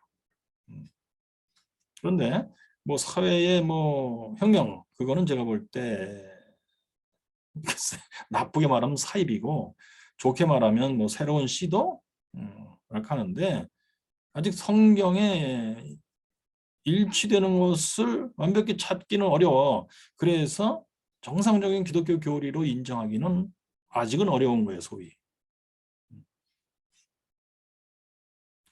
그러니까 이제 성경적으로 맞춰봐서 다 문제가 없다. 이럴 때 기독교의 정상적인 교리로 등극할 수가 있는 거예요. 그러나 이제 2차 대전 이후에 새로운 시도들이었지. 그래서 그것은 뭐 새로운 종말론이다. 뭐 이렇게 얘기하는데 아직 검증이 덜 됐음. 그래서 정상적인 교리로 인정할 수는 없음. 그겁니다. 그다음에 자, 1. 개인적 종말론. 1. 몸을 떠난 영혼의 거처인 하데스는 낙원과 지옥을 다 포함한다. 자, 그러니까 사람이 죽으면 하데스로 간다. 이제 이 얘기 때문에 그래요. 성경에 그 얘기가 있죠. 이게 뭔 뜻이냐, 그걸 푸는 거예요. 자, 개인적 종말론의 핵심 주제는 사람의 생물학적인 죽음의 순간에 몸을 떠난 영혼의 존재 방식에 관한 거다. 신약 성경에서 하데스라고 표시된 곳이 몸을 떠난 영혼들이 거하는 곳이다. 예컨대 요한계시록 20장 13절 하데스는 개역 성경에서는 음부라고 번역을 했고 우리나라 개역 성경에서는 음부라고 번역했어요. 킹 제임스 버전에서는 헬, 지옥, 우리말로는 지옥이라고 번역할 수 있겠지, 헬로 번역했다. 표준세 번역에서는 지옥이라고 했고 한국 천주교 주교회 편찬 성경에서는 저승이라고 번역했어요. 여러분 가지각색이죠. 그다음에 Die Heilige Schrift, Einheitsübersetzung 독일판 신구교 공동 번역이에요. 아인하이트는 유니티예요. 신구교 통합 공동 번역에서는 이 하데스를 Die Unterwelt, 운터는 아래란 뜻이고 벨트는 월드란 뜻이에요. 아래 세상 라고 번역했다. NIV에서는 하데스라고 음역하였다. 이런 시도도 있어요. 하데스를 음역했어요, 그냥. 그러니까 뭐 오늘날 현대 어떤 언어로도 이건 표현할 수가 없는 개념이에요, 소위. 왜 그런지 이제 뒤에 가서 설명이 좀 있어요. 쉽게 얘기해서 하데스는 우리가 흔히 얘기하는 천당과 지옥을 다 포함하는 개념이에요. 음부라는 개념이 혹시 가까울까 몰라? 즉 죽은 자들의 영혼인데 죽은 자들이 두 그룹으로 나눠진단 말이에요. 응? 소위 그래서 구원받은 자의 영혼은 천당, 천국, 뭐 그건 정확한 표현은 아닌데 아무튼 좋은 데야. 거기 가 있고 그것도 하데스에 들어 있어요. 그리고 하나님께 연락이 안 되는 자들은 지옥이라고 흔히 말하는 바 거기 그것도 하데스에 있어요. 하데스는 소위 좋은 것, 나쁜 것을 다 포함하는 죽은 자들의 영역이에요. 자, 그래서 NIV는 그냥 하데스라고 표현했어요. 그다음에 루터 번역 성경에서는 Der Tod und sein Reich 이렇게 풀어서 번역했어요. 죽음과 여기서 사인은 죽음이에요. 죽음과 죽음의 나라. 그러니까 이 번역은 좋은 것, 나쁜 것 다 포함하는 개념으로 보면 뭐 그냥 그렇게 받아들일 수 있겠는데 이 개념이 안 좋은 건 뭐냐? 하데스도 하나님이 섭리하는 통치하는 영역이에요, 사실. 근데 여기서는 죽음이 통치하는 영역처럼 돼버렸어요. 죽음의 나라 이런 식으로. 그래서 별로 그 점에서 조금 안 좋아. 죽음의 나라라고 했고 쯔리히 성경 이거는 스위스 개혁 주의의 성경이에요. 그래서 아주 정확한 직역을 했다는 점으로 아주 유명한 성경이에요. 그래서는 Das Totenreich, 죽은 자들의 나라라고 하였어요. 하데스를. 이곳은 그야말로 혼날 요지는 별로 없어. 뭐 죽은 자들이 가서 있는 영역이니까 뭐 좋은 데 있고 나쁜 데 있고 다 하는데 이렇게 해놨어요. 그다음에 웨슬리의 신약 성경 주에서는 웨슬리는 이제 킹 제임스 버전을 사용했는데 거기는 헬이라고 돼 있단 말이에요. 근데 이 하데스만은 웨슬리가 그냥 하데스라고 음역을 했어요. 웨슬리도 나름대로 신경을 써서 그렇게 한 건데 그 이유는 지금 말씀드릴 것 때문에요. 거기에는 좋은 영역, 나쁜 영역이 다 있는 것이다. 그래서 헬만 있는 게 아니에요. 그래서 웨슬리는 그걸 알았기 때문에 하데스를 했어요. 자, 웨슬리가 이 단어를 그냥 음역한 이유는 다른 것 같다. 그는 하데스가 두 영역, 즉 낙원, 성경용어로는 정확히 낙원이라고 표현해야 돼요. 파라다이스. 누가복음에 그거. 그리고 지옥으로 구성되어 있다. 낙원은 누가복음의 개념과 같이 아브라함의 품이라고도 부르는 곳으로서 마지막 심판 후에 영생으로 갈 죽은 자들의 영혼이 그때까지 마지막 심판 때까지 임시로 있는 곳이다 그거예요. 지옥은 그러니까 이제 하데스에서 지옥 나쁜 영역이야. 그것은 마지막 심판 후 영벌로 갈 죽은 자들의 영혼이 그때까지 마지막 심판 때까지 임시로 있는 영역. 여기는 이제 꺼지지 않는 불이 불타는 곳이다 이렇게 돼 있어요. 누가복음에. 보았다. 그래서 웨슬리는 하데스를 단순히 지옥이 아니라 낙원과 지옥으로 구성된 불가시적 세계라고 본다. Invisible world. 불가시적 세계니까 어디에 있는지 장소도 몰라요, 사실. 그러므로 하데스를 헬 또는 지옥이라고 부르는 것은 그 구성 영역 중 지옥을 의미하고자 할 경우에는 틀린 것은 아니지만 하데스는 낙원도 포함하는 용어이기 때문에 정확한 번역은 아닌 것이다. 하데스를 헬이라고만 번역하면 정확한 번역은 아니에요. 50% 맞아, 50% 틀려. 그런 거예요. 하데스를 음부나 저승이라고 번역하는 것은 한국어에서 오랜 세월 동안 써오던 이 개념들이 갖는 내포와 외연이, 즉 저승이라고 하는 거, 예, 하데스와 일치하는 것이 아니기 때문에 적합한 번역어는 아니다. 음부는 뭐 모르겠어요. 뭐 우리나라에서 자고로 뭐 어느 때 사용할지 모르겠고, 저승이라는 말은 많이 들었는데 기본은 그거예요. 이 세상 사람이 아니다, 뭐 이런 정도고. 그러니까 성경의 세계랑 관련이 없는 단어예요, 이것은. 그러니까 그 나름대로의 의미를 갖고 있는 단어예요, 이것은.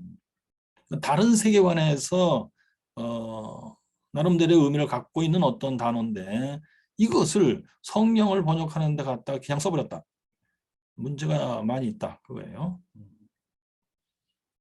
저승이라는 것은 우리나라에서 모르겠어요. 그 무속에서도 많이 사용하고 그러는데 하데스는 그런 분위기의 단어가 아니에요, 전혀. 근데 이제 어떤 신학자는, 예술 신학자는 이것을 막 저승이라고 번역을 했더라고 또. 전 반대예요. 예술이 그냥 하데스라고 했거든. 그 당시 영어에서는 헬이라고 번역해서 쓰던 것을 웨슬리가 일부러 하데스라고 했다고. 그럼 우리는 웨슬리의 신학 정신을 살린다면 그냥 하데스라고 번역을 해줘야 돼요, 음역을. 그래서 루터 번역에서는 죽음의 나라, 토든라이히라는 번역은 죽음이 지배하는 영역이라는 뉘앙스가 강하야 하데스는 사실 하나님이 지배하시는 영역이라는 성격의 뉘앙스하고는 차이가 있다. 독일판 공동번역에서 디 운터벨트, 아래 세상이라고 번역한 것은 물론 독일어 자체로서는 죽은 자들의 영역, 토텐라이히라는 뜻이지만 땅 아래 영역이라는 뉘앙스가 있어서 안 좋아. 그래서 예수님은 invisible world라고 했단 말이에요. 불가시적 세계. 이게 훨씬 낫지. 운터벨트 하면은 저 아래 뭐 지구 속에 있나 땅 속에 있나 이런 뉘앙스가 붙어서 적합한 게 아니다. 그래서 성경의 하데스가 원래 땅 아래 영역이라는 뜻이 아니라 눈에 보이지 않는 영역이에요. 난 뜻에 맞지 않는다. 그러므로 하데스는 그냥 하데스라고 번역하는 것이 옳다고 본다. 웨슬리도 영어에 적합한 번역어가 없다고 판단해서 그냥 하데스라고 번역한다. 그는 요한계시록 20장 13절의 주에서 하데스, the receptacle of separate souls, 하데스, 즉 몸과 분리된 영혼들의 임시 대피소, 마지막 시간대까지 임시 대피소라고 정의한다. 하데스는 the receptacle of separate souls. separate은 직역하면 분리된 영혼이에요. 몸과 분리된 영혼이에요. 다른 말로 죽은 자의 영혼이에요. 자, 웨슬리의 가르침.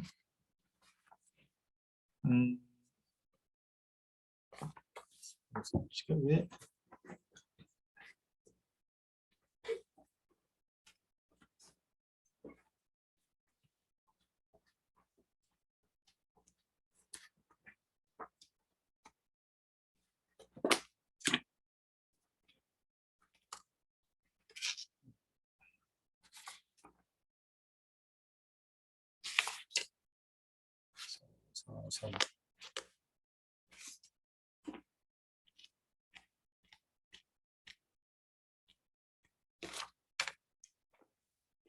예. 이 책을 이제 참고하시는 분들이 계실 것 같은데 거기에서 442페이지에 중간 상태에 대한 설명이 나와요. 여기 이제 조금 제가 좀 읽어보겠어요. 이 책은 그거예요. 케네스 콜린스. 이 사람이 이제 에즈베리 대학의 웨슬리 신학자. 죽음과 함께 불멸의 영혼은 황천에 들어간다. 이 하데스를 이제 이 번역자, 우리나라의 이 번역자는 협성대학교 교수님이신데 황천이라고 번역을 했어요. 이 번역은 더군다나 안 좋아요. 황천은 몰라 우리나라 맥락에서는 어떤 뉘앙스를 갖는지는 잘 모르겠는데 하데스라는 느낌하고는 전혀 거리가 먼 뉘앙스의 단어예요. 번역할 때 뭔가 비슷하다. 예, 우리나라 이런 것을 우리나라는 황천이라고 얘기해. 그렇게 번역해서 되는 게 아니란 말이야. 원래 그 성경이 의미하는 의미, 웨슬리가 이걸 하데스라고 했을 때 생각했던 의미, 그걸 살려야지. 자, 황천에 들어간다. 황천은 분리된 영혼들이 모여 있는 곳으로, 이게 separate souls예요. 분리된 영혼들은 그러니까 죽은 자들의 영혼이라는 뜻이에요. 지옥과는 구분되는 존재의 자리 혹은 존재의 상태이다. 지옥과는 구분되는? 아니, 그러니까 황처, 소위 하데스의 지옥도 같이 있지. 그래서 황천이 지옥과 구분되어야 하는 이유는 의로운 자들과 불의한 자들 모두가 개체 영들로 세퍼릿 소스를 개체 영들라고 그랬어요. 그게 아니고 죽은 자들의 영이에요. 모여 있는 곳이기 때문이다. 즉 그러니까 의로운 자의 영도 있고 불의한 자의 영도 같이 하데스라는 영역에 있는데 구분돼 있어요. 예, 한쪽은 파라다이스라고 부르고 다른 쪽은 꺼지지 않는 불이 타는 곳. 누가복음에 의하면 이렇게 돼 있고 이 둘 사이는 건널 수 없는 골짜기가 있어갖고 소통할 수가 건널 수가 없다. 이건. 그런 구조로 그려져 있단 말이야 누가복음에. 예, 그래서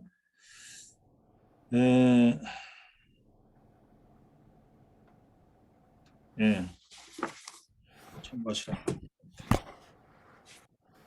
네, 자 웨슬리의 이제 글을 인용글을 한번 읽어보겠습니다. 자, 영어권 번역자들은 웨슬리의 글이에요. 이건 어디에 나왔냐? 웨슬리의 설교 믿음에 관하여 그런 설교. 이거 웨슬리가 나이 많았을 때 쓴 거예요. 80 후반쯤? 영어권 번역자들은 이 단어 하데스를 어떤 말로 번역해야 좋을지 몰라서 많이 고민했던 것 같다. 200년 전에는 이 단어를 지옥, 헬이라는 말로 번역해도 그런 대로 용인했었다. 그래서 이제 킹 제임스 번역에서는 이걸 헬이라고 번역했다. 그때는 이 지옥이라는 단어가 하데스라는 단어, 즉 불가시적 세계라는 이 말과 거의 동의어였다. 따라서 그리스도가 지옥에 내려가셨다. 베드로전서 3장 라는 말로써 그 번역자들은 그의 몸은 무덤에 여전히 있고 그의 영혼은 뭔가 분리된 영혼들이 죽음의 시점에서부터 죽은 자들의 부활이 있을 때까지 기다리고 있는 대피소인 리셉터클 하데스에 있었다는 것을 의미했다. 의로운 자들의 영들은 여기서 말로 표현할 수 없을 정도로 행복하다는 것을 우리는 의심할 수 없다. 사도 바울이 표현한 대로 그들은 사도들 가운데 우두머리 되는 사도가 이 세상에서 경험했던 것보다도 훨씬 더 좋을 정도로 그렇게 친밀한 주님과의 교제를 특별하게 누리면서 주님과 함께 있다. 빌립보서 1장 23. 이게 아마 사도 바울의 표현 같아요. 주님 곁에 내가 있기를 원한다. 다른 한편 우리 주님이 직접 주신 부자와 나사로에 관한 이야기에서 우리는 그 부자가 이 세상을 떠나는 순간부터 고문의 상태로 돌입했다는 것을 배울 수 있다. 이게 소위 지옥이에요. 하데스에서는 거룩한 영들의 장소와 거룩하지 않은 영들의 장소 사이에 큰 간격이 고정되어 있어서 누가복음 이 편에서 저 편으로 넘어가는 것이 불가능하다. 그런데 학식이 높은 한 신사, 즉 존경하는 캠벨 씨가 몇 년 전에 발행한 이 중간 상태에 대한 이거를 중간 상태라고 불러요. 웨슬리드걸 중간 상태로 불렀어요. 즉 죽은 사람들의 입장에서는 죽음의 순간서부터 이제 죽은 자들의 부활, 예수 그리스도의 재림과 죽은 자들의 부활, 그때까지가 중간 상태예요. 상태에 대한 그의 설명에서 상상하기를 악한 영들이 이제 이 땅에 살 때 이제 악하게 살다가 죽은 영혼들이에요. 하데스에서 행실을 고치고 괘씸할 수도 있으며 그런 후에는 좀 더 행복한 저택으로 옮겨갈 수도 있다고 말하는 것으로 보인다. 그는 특히 주님이 언급하신 그 부자가 시간이 지나면서 좀 더 좋은 거처에 합당하게 될 정도로, 여기 이제 번역이 좀 시원찮네요. 합당하게 될 정도로 그 처벌의 불로써 정화될 것이라는 야무진 희망을 갖고 있었다. 이 꺼지지 않는 불을 마치 연옥처럼 상상한 거예요. 예, 불에 태워서 뭔가 정화시킨다 이거. 예, 그러나 아무도 그 큰 간격을 넘어갈 수 없다고 말한 아브라함의 말과 그의 이 말을 그 누가 좋아시킬 수 있단 말이냐. 웨슬리 평가는 그래요. 이 캠벨의 이런 상상은 성경에 안 맞은 그거예요. 특별히 누가복음에 이 양자 사이에는 건널 수 없는 간격이 있다라고 그랬는데 뭘 어떻게 뭐 개선돼 가지고 더 좋은 데로 옮겨가고 그런다고 상상을 하느냐. 캠벨아, 네가 성경을 써라 그럼. 이런 식이 된 거예요. 그러니까 웨슬리는 성경을 아주 정확하게 인정하고자 하는 이 정신, 예, 그거 진짜 본받아야 돼요, 감리교에서는. 근데 툭 하면 그냥 자기들 마음대로 막 성경을 고치고 싶어하고 뭐 이상하게 만들고 싶어하고 그래. 예, 그거 참 희한해. 음, 뭐 아니 뭐 성경도 사람의 책이지 않냐 이런 거고. 예, 나도 알 만큼 안다 뭐 이런 거고 그래요. 자, 그러므로 그 부자와 함께 하데스의 지역들 가운데 그 불행한 분할 지역, 이 지옥이에요. 에 있는 모든 영들은 마귀와 그의 천사들을 위하여 준비된 영원한 불, 이게 영불이에요. 영불에 꺼지지 않는 불이에요. 속으로 던져질 때까지 거기서 울부짖으면서 이 중간 상태의 이 불 속에서. 근데 나중에 나오지만 마지막 시만 끝나고 이제 영불의 불로 들어가잖아. 그 불이 바로 이 불이에요. 근데 그래서 returned, 그 표현이 어디 나오냐면 웨슬리는 그렇게 봤더라고요. 리턴이 아니고 턴이야, 턴도. 음,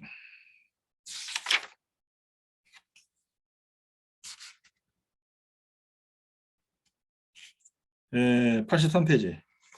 83페이지 중간이야. 그 악한 자들에 대한 선고의 집행. 그래서 웨슬리의 다른 한편 악한 자들은 바로 하나님을 잊은 모든 자들은 지옥으로 돌려보내질 것이다. Shall be turned into hell. 이거예요. 이 중간 상태에서 지금 불타는 곳에 있잖아요, 이들이. 근데 예수님이 오셔갖고 이제 마지막 심판하고 니들은 영벌로 가라. 그럴 때 다시 일로 보내지는 거예요. 그러면 뭐야? 이 하데스에서 좋은 데 있던 자들은 좋은 데로 갈 텐데 그게 영생인데 다시 이들은 지금 뭐 파라다이스야 지금. 하데스 안에서도 파라다이스 영역에 있는데 그 파라다이스로 다시 돌아가는 거야? 그게 아니에요. 새하늘과 새 땅이야. 새하늘과 새 땅인데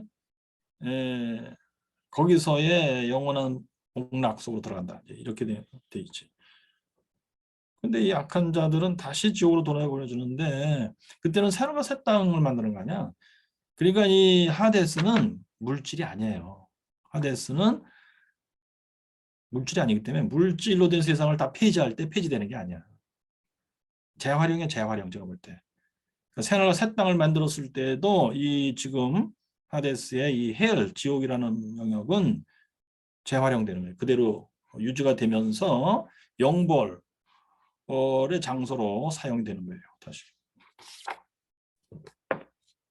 아유, 교수님 뭐 이런 걸 그렇게 자세히 생각하고. 성경에 있기 때문에 성경이 뭘 의미하시는지 그걸 알고자 해서 그래요. 뭐 동화 같은 얘기? 이게 성경에 안 써 있고 어디 뭐 누구가 얘기를 했다면 동화겠지. 근데 성경에 써 있기 때문에 이건 진지한 얘기예요. 자, 다시. 그래서 73페이지. 교수님, 예, 그 지금 방금 말씀하신 그게 중요한 사안이 되는 게 예, 이게 지금 이단들이 이 부분을 가장 많이 다루는 것 중에 하나입니다, 사실은. 그래요. 새하늘과 새 땅, 그리고 이제 마지막 심판, 이 주제가 교회에서 잘 다루지 않다 보니까 하데스에 대한 영역도 그렇고, 그리고 이제 뭐 뭐 신천지 같은 경우 새하늘과 새 땅이 지금 이제 본인들한테 이루어진다 이렇게 가르치고 있고, 이게 이단들마다 안 다루는 곳이 없습니다. 그럴 거예요 아마. 예. 그래도 중요한 사안입니다. 이게. 그렇죠. 예. 그러니까 이제 이단들은 이런 거 가지고 사람들을 호리는 것이죠. 예. 성경에도 없는 황당한 거 가지고 뭐 겁을 준다든가, 황당한 거 가지고 뭐 기대를 갖게 하고, 그러니까 니들 뭐 충성하라, 돈 내라, 뭐 이런 식으로 한다는 것입니다. 그게 사이코패스들이 하는 짓이에요. 이게 정작 이제 이단에 빠진 사람들은 그들 나름대로 종말론을 다 갖고 있다고 생각하는데 음, 교인들 일반 교인분들은 종말론이 정리가 안 돼 있으니까 지금도 계속 사냥감으로 지금 갖고 있는. 그렇지. 그러니까 그럴싸하게 말하면은 네, 넘어가는 사람들이 있어 이상하게. 음. 그러니까 그럴싸하네? 그것 때문에 아이고 이게 맞나 봐, 진리인가 봐. 예, 머리 사고의 그 사고 방식이 그렇게 돌아가는 사람들이 있어요. 그런 사람들이 그 사이비에 넘어가기가 아주 쉬워요. 그러니까 그럴싸하게 얘기해도 못 알아듣고, 아이 그게 왜 뭐 말이 돼? 아, 나 그런 거 필요 없어. 이런 사람은 오히려 안 넘어가. 근데 들어보고 그럴싸해. 그럼 넘어가. 참. 그래서 소위 명문대학에 다니는 애들, 거기 나온 애들이 사이비에 빠진다니까. 특히 JMS에 그런 애들이 있다. 뭐 그런 기사를 본 적이 있어요, 옛날에. 음, 참 희한하죠. 그리고서 이제 명문대학 이런 데 있는 애들이 음모론에 아주 이렇게 심취하는 사람들이 있어요. 음모론은 진짜 아주 애매한 거야. 맞을 수도 있고 아닐 수도 있는데, 그래서 저는 수사관적인 그 사고방식, 시각이 필요하다는 겁니다. 사실을 확인할 때까지는 이게 맞나 봐라고 인정하면 안 돼요. 끝까지 검증을 해야 돼요. 그래서 예수 믿을 때에도 예수 믿는 건 눈에 보이지 아니하는 그런 얘기가 너무 많아. 근데 거기에 대해서 확신을 갖기 위해서는 그래서 성경도 수관적으로 봐야 되고 또한 웨슬리가 말하는 바 성령의 증언 이런 것들이 중요한 겁니다. 예. 그 성령의 증언을 통해서 내가 확신을 갖는다. 응? 그리고 내 자신의 영의 증언 이런 것들이 대단히 중요한 겁니다. 이것이 없으면 음모론에 빠지기 쉽고 그럴싸한 말에 빠지기 쉽고 또는 본인 자신이 끝까지 확신을 갖지 못하는 스타일이 또 될 수도 있고 이런 여러 가지 불상사가 발생합니다. 그러니까 웨슬리 신학이 참 기묘한 것입니다. 이 사람은 그래서 눈에 보이지 않는 것들을 얘기할 때에 그러나 그럼에도 불구하고 바로 이것 때문에 뭔가 확신을 진짜 견고한 확신을 갖는 뭐 이런 식의 얘기를 하는 거야. 응? 여기에서 그게 안 되면 눈에 보이는 것에 빠지기 시작해요. 눈에 보이는 것에 빠지는 것이 뭐냐면 지상 천국이에요. 자유주의 신학이고 혁명의 신학이고 해방의 신학이고 그렇습니다. 그래서 그 사람들에게는 이제 눈에 보이지 않는 확신을 얘기하면 아주 싫어요. 그거는 신비주의다, 미신이다 이렇게 하죠. 자, 우리 텍스트 계속 보겠어요. 그래서 자 73페이지 자, 거기 다시. 그러므로 그 부자와 함께 하데스의 지역들 가운데 그 불행한 분할지역에 있는 모든 영들은 마귀와 그의 천사들을 위하여 준비된 영원한 불, 영벌의 불 속으로 던져질 때까지 거기서 울부짖으며 하나님을 모독하고 저주하면서 위를 쳐다보면서 그곳에 계속 있을 것이라고 나는 생각하지 않을 수가 없다. 다른 한편 지금 낙원의 파라다이스에 있는 아브라함의 품에 있는 그들이 이 세상의 시작에서부터 오늘날 이르기까지 기간 동안에 몸을 떠난 의로운 자들의 영혼들은 이 세상의 기초를 놓을 때부터 그들을 위해 준비된 나라 안으로 이게 이제 새하늘과 새 땅에서의 영생이에요. 받아들여지는 그때까지 그 하늘을 위하여 지속적으로 성숙되어 가며 이 파라다이스에서도 그 영혼은 성숙한다예요. 즉 하나님에 대한 사랑이 더욱 성숙한다예요. 끊임없이 더 거룩해지며 더 행복해질 것이다 하는 것을 우리는 합리적으로 의심할 수 있겠는가. 이거예요. 웨슬리 신학에서는 이 땅에서의 목표도 이거예요. 지속적으로 성숙되어 가며 끊임없이 더 거룩해지며 더 행복해지는 것. 그런데 파라다이스에 들어가서도 그 과정이 계속되는 거예요. 더욱 잘, 더욱 빨리 이런 식으로. 자, 그 다음에 이 하데스의 위치. 우주 안에서의 하데스의 위치는 알 수 없습니다. 웨슬리에 의하면 행복한 영들도 그리고 불행한 영들도 그들의 몸, 신령한 몸과 재결합할 때까지는 이게 죽은 자들의 부활이죠. 거하는 그 거처가 하데스가 어디에 위치하는지 누가 우리에게 알려줄 수 있을까? 이건 웨슬리 자신의 글이에요. 믿음에 관하여. 하나님은 이에 대하여 성경에 여한 것이라도 계시하기를 기뻐하지 않으셨다. 그러므로 우리로서는 그에 관하여 어떠한 판단도 추측도 하는 것이 불가능하다. 웨슬리의 성경 존중 정신. 성경에 그거에 대해서는 자세한 설명이 없으면 그런 줄 알아라는 거예요. 어떤 판단도 추측도 하지 말라는 거예요. 하나님이 알려주기를 기뻐 안 하신 거니까 모르고 있는 게 잘하는 거예요. 하나님의 의도에 일치해서 순종하는 거예요. 하나님을 기쁘시게 하는 거예요. 주여 모르나이다 저놓고 어디 이래야 이게 잘하는 거야. 예컨대 비슷한 문제인데 뭐 그 구원의 문제에 있어서도 말하자면 태어날 때부터 아주 극심한 지능장애 속에서 태어난 옛날에 그 백치라고 그랬는데 이분들은 어떻게 하는 거야? 뭐 예수 믿고 구원받을 수 있는 거야? 성경에 없음, 모름, 하나님께서 알아서 하실 것임. 사랑의 하나님, 자비 하나님이니까 나는 기도할 수 있잖아요. 하나님이여 이 아이를, 이 사람을 구원해 주세요. 그리고 믿어. 그냥 믿으면 돼. 하나님은 구원해 주실 거야. 믿으면 돼. 예. 사랑의 하나님인데 내가 기도했는데 안 들어주실까? 내 기도를 안 들어주실 거야. 이러면 또 안 돼요. 그 하나님을 불신하는 거야. 또 이수진 장군은 구원받았을까? 소위 복음이 증거되지 않은 그것도 성경에 없어요. 그러니까 하나님께 맡겨드려야 그냥 이렇다 저렇다 판단하고 추측하고 그러지 말고.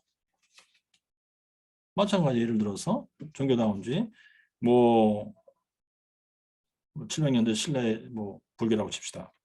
그것도 다 하나님의 역사라는 거야. 종교다운주의 주장은. 그래서 뭐 선교사들을 통해서 뭐 성경, 복음을 통해서 겨우 하나님 우리 땅에 오신 게 아니고 선교사들의 등에 업혀서 들어온 게 아니고 하나님은 벌써 다 불교 안에서도 역사하시고 다 한 거다. 성경에 없음 그런 말. 그러므로 하나님께 맡겨드려요. 네? 멋대로 판단하고 추측하고 하지 말 것. 그때 하나님이 역사하셨는데 어떤지 우리는 정확히 모릅니다. 하나님이 알게 하신 정도는 아는데 그게 이제 일반 계시예요. 그 정도 하나님이 역사하셨겠지. 근데 일반 계시로 막 불교가 만들어지는 거라고? 그럴 수도 있어. 그런데 일반 계시 속에는 원래 그리스도에 대한 계시는 없는 거예요. 근데 그리스도를 믿어야 구원받는다란 말이야. 그렇다면 불교를 통해서 구원받는 건 아닌 거예요. 이 정도는 이제 알 수 있는데 뭐 마치도 성경에 명백히 쓰여 있는 것처럼 불교 안에서도 하나님은 다 역사하셨다. 구원의 역사를 하셨다. 그러니까 불교가 하는 말이나 기독교 하는 말이나 비슷하지 않느냐 결국. 그래서 뭐 예수는 심지어 뭐 육바라밀을 통해서 보살이 되신 그런 분이다. 이렇게 하는 것은 성경을 싹 다 무시하는 아주 교만한 태도다. 웨슬리 정신에도 맞지 않는다. 다음에 3. 하데스에 있는 영혼들의 하는 일. 오, 이거 굉장히 독특한 개념이에요. 자, 하데스에 있는 영혼들이 무슨 일을 하고 있는가에 대하여 성경에는 명시적인 언급이 없으나 명시적인 언급은 없는데 신학적으로 정당하게 추론할 수 있다. 뭐 이렇게 본 것 같아요. 웨슬리는 성경의 암시적인 것들에 근거하여 다음과 같이 추론한다. 몸을 떠나서 하데스의 지옥에 있는 악한 영들은 그 지옥에 있는 악한 천사들과 함께 그러니까 이제 이 악한 천사들은 그 광명의 천사, 자기가 빛의 천사라고 가장하는 이놈 마귀와 더불어 하나님께 반란을 일으키고 했다 쫓겨내려온 거예요. 그래서 이들이 이제 여기 지옥 불에 들어가 있어. 거기에 그 악한 천사들과 함께 하나님의 허락과 섭리 하에서 하나님의 어두운 심부름들을 수행한다. 이거 웨슬리 용어예요. 하나님의 어두운 심부름들을. 그러니까 하나님이 허락하고 섭리하는 거니까 이 심부름을 수행하는 건데, 그 밑에 이제 자세히 나와요. 인생에게 일어나는 참 기이한 불행들이에요. 그런 짓을 할 수가 있다예요. 예. 그러니까 이거 뭐 하나님이 시킨 일이니까 뭐 좋은 일 아니냐? 그거는 상당히 고차원적인 의미에서 좋은 일인데 인생에게서는 힘들고 어려운 일이에요. 그래서 그 마귀들과 이 악한 영들은, 악한 죽은 자들의 영들은 그 일을 하고도 하나님의 진노를 받는 상태예요. 자, 반면에 몸을 떠나서 하데스의 낙원에 있는 선한 영혼들은 하나님의 허락과 섭리하에서 그 낙원에 있는 선한 천사들과 함께, 낙원 파라다이스에서 선한 천사들이 있어, 하나님의 사랑의 심부름들을 수행한다. 이건 인생에게도 좋은 일들을 수행한다. 봤어요. 대단히 독특한 개념인데 읽어보겠습니다. 웨슬리의 가르침. 자, 우리는 행복한 영혼들이나 불행한 영혼들이나, 자, 행복한 영혼들은 파라다이스에 있는 영이고 불행한 영혼들은 꺼지지 않는 불 속에 있는 영이죠. 그곳에 거처해 있는 동안 무엇을 하는지에 대해서 우리는 우리에게 알려준 것이 없다. 그러나 우리는 다음과 같이 그렇게 틀리지 않게 상상해 볼 수 있지 않을까. 자, 웨슬리는 이제 신학적 추측 할 때는 물음표를 붙였어요, 항상. 근데 그것은 웨슬리의 사실은 주장이에요. 악한 영혼들이 하는 일, 세상의 통치자 되시는 하나님은 때때로 악한 영혼들에게 깊은 곳에서, 깊은 곳, 지옥이에요, 하나님의 어두운 심부름들을 하게 허락하신다. 또는 악한 천사들과 연계하여 악한 사람들에게 복수를 가하도록 허락하신다. 악한 사람들에게 복수를 가하는 것. 또는 그들 가운데 많은 자들은 저 큰 날의 큰 심판, 마지막 심판의 이때까지 어두움의 사슬에 묶여 있지 않겠는가. 그러니까 이제 이놈들은 악한 사람들에게 악한 일을 하는 거거든요. 그다음에 선한 영혼들이 하는 일. 다른 한편 의로운 자들의 영들은 일반적으로 낙원에 거하고 있겠지만 그래도 때로는 거룩한 천사들과 연계하여 구원의 상속자들을 위하여, 그게 이제 역사하는 대상이 다르구나. 그죠? 악한 영들은 악한 자들에게 역사하는구나. 그리고 선한 영들은 구원의 상속자들에게 역사하는 거예요. 위하여 섬기는 일을 하지 않겠는가 하고 상상해 볼 수 있지 않을까? 히브리서 1장 14절. 뭔 말인데 이런 말한 거예요, 예수리가.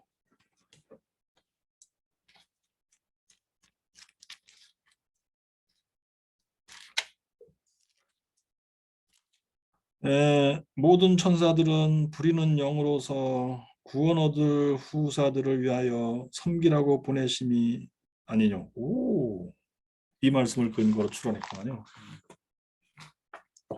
다음에 그들은 때때로 사랑의 심부름을 수행하기 위하여 아래에 있는 형제들을, 아래에 있는 지금 지구상에 살아있는 사람들이에요, 다시 방문하지 않겠는가? 다시 방문할 수 있다고 봤어요. 천사들과 함께든지 또는 천사들을 대신해서든지 우리의 시중을 두는 이 인간의 영들 가운데 일부는 그들이 몸에 있을 동안에, 살아있을 동안에 우리에게 사랑스러웠던 그들만큼의 숫자라고 하는 생각은 기분 좋은 생각이다. 바로 그들이다예요. 살아있을 때 우리가 알던 바로 그들이에요. 그러므로 상호 공동의 대속물 그리스도로 산 너희들 자신의 육신을 잊었는가? 그러니까 친척이에요, 친척. 친척 가운데 구원의 상속자들에게 와서 뭔가 역사한다. 그리스도 안에서 하나 된 영들을, 이게 이제 예수 믿고 구원의 길을 살고 있는 사람들이야. 영들을 죽음의 밀물이 끼어들어서 갈라놓을 수 있단 말이냐? 응. 죽었다고 해가지고 관계가 완전히 끊어지고 더 이상 뭐 교류가 없다, 그런 게 아니다는 얘기예요. 이것이 이제 존 앤 찰스 웨슬리의 찬송가 시에 들어있는 내용이거든요. 라는 질문 속에는 말이 안 된다고 할 만한 것이 하나도 없다. 성경에 맞다는 얘기야 보니까. 그건 그렇다고 치고 그곳에서 인간의 영들은 세상의 시작에서부터 모든 시대와 모든 나라들에서 살았던 지혜롭고 거룩한 영혼들과 대화하면서 거기 이제 파라다이스에 뭐 아브라함의 품도 있고 뭐 아버서부터 쫙 있겠지. 구약에 등장하는 거룩한 사람들의 영들이 쫙 있겠다 뭐 이런 얘기야. 그러면서 지식과 거룩함과 행복에 있어서 빨리 증가할 것은 분명하다. 계속 증가하는 거야. 살아있을 때보다 더 빠른 속도로 증가하는 거야. 게다가 사람의 자녀들은 여기 번역을 제가 잘못했어요. 그에 비하면 어린아이에 지나지 않는 그게 아니고 천사들에 비하면 어린아이에 지나지 않지만 사람들은 천사에 비해서 어린아이에 지나지 않다. 그 얘기예요. 않지만 그 천사들 및 천사장들과 대화하면서 거기 파라다이스는 죽은 자들의 영혼이 파라다이스에서는 천사들과 천사장들과 대화를 한대. 하면서 또한 무엇보다도 지혜와 지식의 모든 보화가 숨겨져 있는 영원하신 하나님의 아들과 대화하면서 하나님의 아들과도 대화할 수 있다고 해서 그들은 지혜와 지식이 있어서 빨리 성장할 것이다. 그리고 우리가 주목해야 할 것은 그들은 배우는 것은 무엇이든지 영원히 잊지 않고 간직하게 된다는 사실이다. 몸이 없으니까 더 이상. 영혼의 상태니까 이게 잘 되는 거야. 왜냐하면 그들은 아무것도 망각하지 않기 때문이다. 망각하는 것은 혈과 육을 입고 있는 영예들에게만 있는 현상이다. 그러므로 진도가 잘 나가는 거야. 거기서. 아이고 주여. 그렇게 생각을 했어요. 웨슬리가. 근데 저는 웨슬리 주장대로 이거 성경에 아주 근거가 없는 것은 아니에요. 근거가 있다고 보고 이 정도 추론하는 것은 틀리는 것은 아니다. 근데 참 제가 볼 때 웨슬리는 이것이 뭐 자기의 소원사항도 아니고 그 당시 영국의 무슨 어떤 풍조 그걸 따른 것도 아니고 성경에 있는 내용을 신학적 사고를 통해서 밝혀낼 수 있을 만큼 밝혀낸 것이다. 그런 거예요. 죽은 사람들의 영이 두 종류인데 선한 영, 악한 영. 악한 영들은 악한 자들에게 역사를 하는 거만요. 악한 천사들과 연계해서 역사할 수도 있고 쉽게 얘기해서 악한 천사들과 같이 와서 악한 자들에게 역사를 하는데 다른 글에는 어디 있는가 내 기억이 안 나. 바다에서 풍랑이 일어나서 배를 쪼개버린다. 그게 그거예요. 악한 천사들과 악한 영들의 역사예요. 그래서 거기서 이제 사람이 죽었어. 그럴 때 예수 안 믿는 사람들이 죽은 거는 여기 이제 표현대로 악한 자들에게 복수하는 거고 맛 좀 봐라 이거겠지. 근데 거기 예수 잘 믿는 사람들이 뭐 같이 죽었다. 그럼 그것은 뭐야? 하나님이 예? 지금 이제 너는 더 이상 땅에서 살 필요가 없다. 지금 나에게 오라. 그래서 하나님이 데려가신 거다. 이렇게 해석이 되게 되겠지. 그러니까 이제 어거스틴 말대로 하나님은 죄를 통해서도 그 결과를 선한 결과로 만드신다. 그러니까 지금 악한 천사들과 악한 영들은 계속 죄를 짓는 거예요. 지금 영혼의 상태에서도. 그러니까 이제 악한 자들이 가서 복수한다, 뭐 배를 깨트려 버린다, 그것도 죄 짓는 거예요, 결국. 다 그렇지만 하나님의 섭리에서 일어나는 거예요. 그리고 이제 선한 영들은 구원의 상속자들 특별히 그렇게 표현했는데 그들에게 가서 뭔가 선한 일, 좋은 일을 이제 할 거예요, 뭔가 여러 가지 형태로. 자, 그렇습니다. 자, 그러면 여기까지 이 개인적 종말인데 뭐 질문 있으면 하시죠. 교수님 아까 그 하데스에 대한 부분인데요. 예.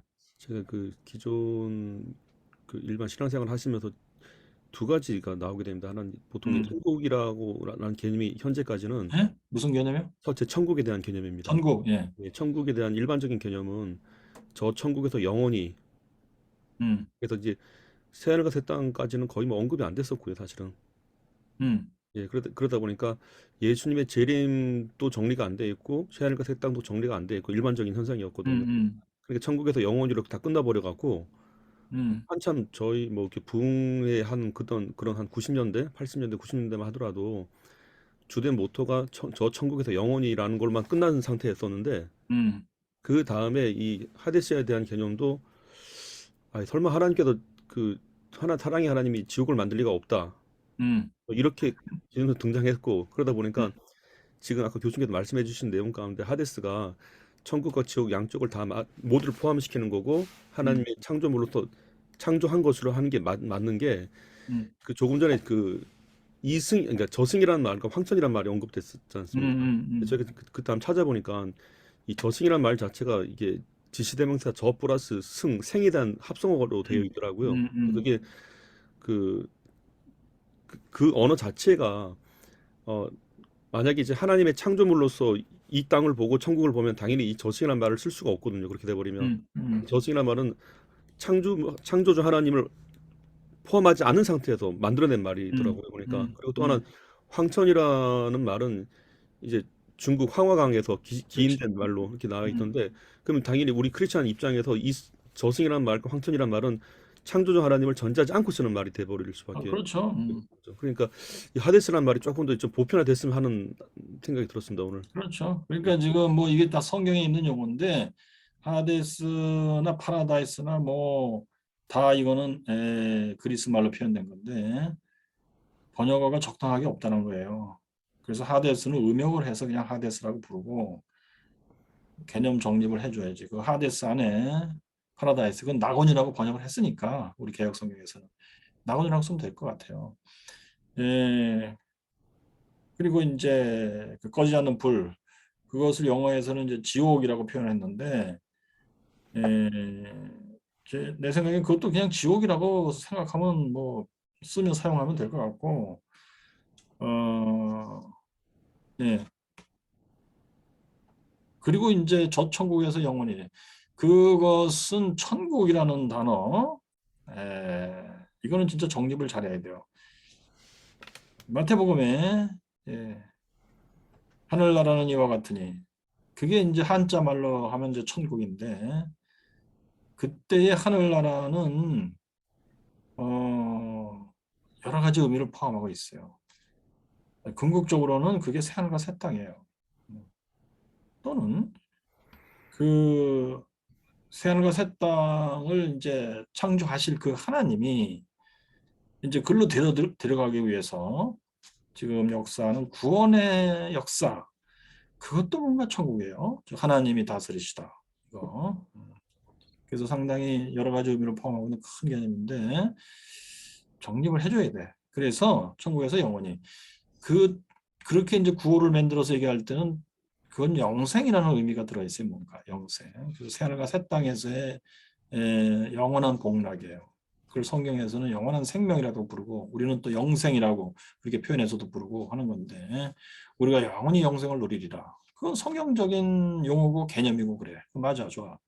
그런데 문제는 사람이 죽으면 천국에 가는 거야? 영원한 영생에 들어가는 거야. 요거는 성경에 안 맞죠.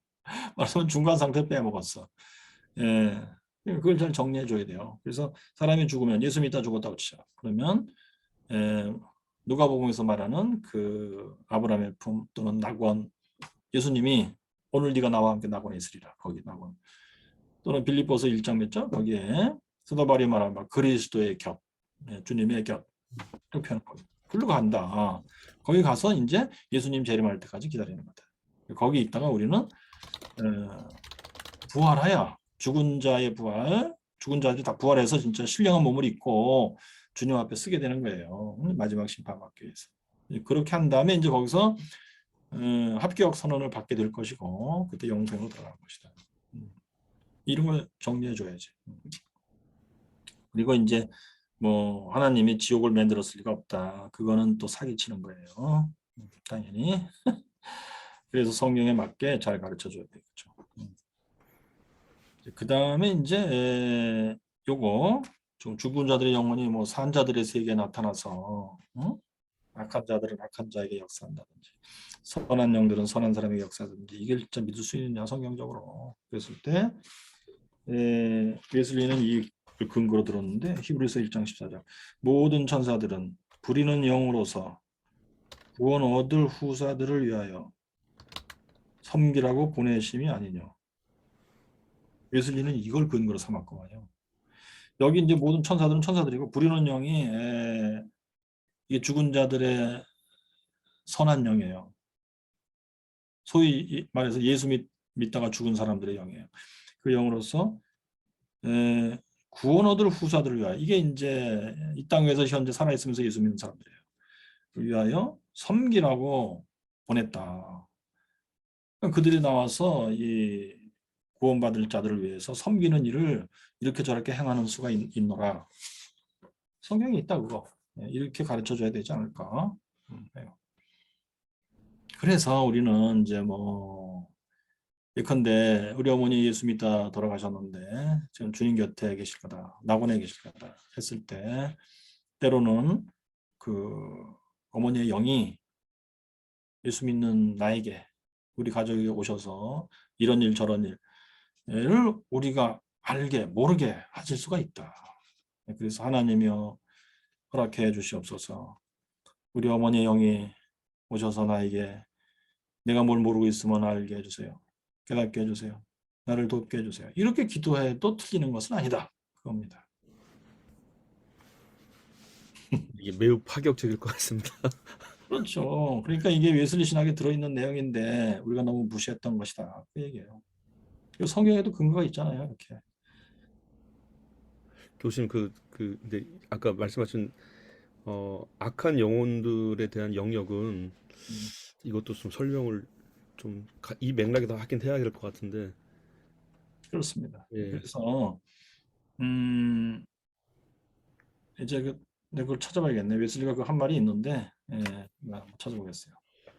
그게 교수님 아마 혹시, 지옥에 관하여라는 설교든가 아무튼 그 근방 어딘가 있어요. 찾아볼게요. 교수님 혹시 그 칼빈이나 루터 쪽에서도 이 영역을 언급한 곳이 있을까요? 아직 잘 모르겠어요. 내가 한번 찾아볼게요. 예. 네. 저는 뭐 루터 칼빈이 뭐라고 했는지도 중요하겠지만 일단은 웨슬리의 글만 읽어봐도 일단은 성경에 근거가 있다고 생각이 돼요.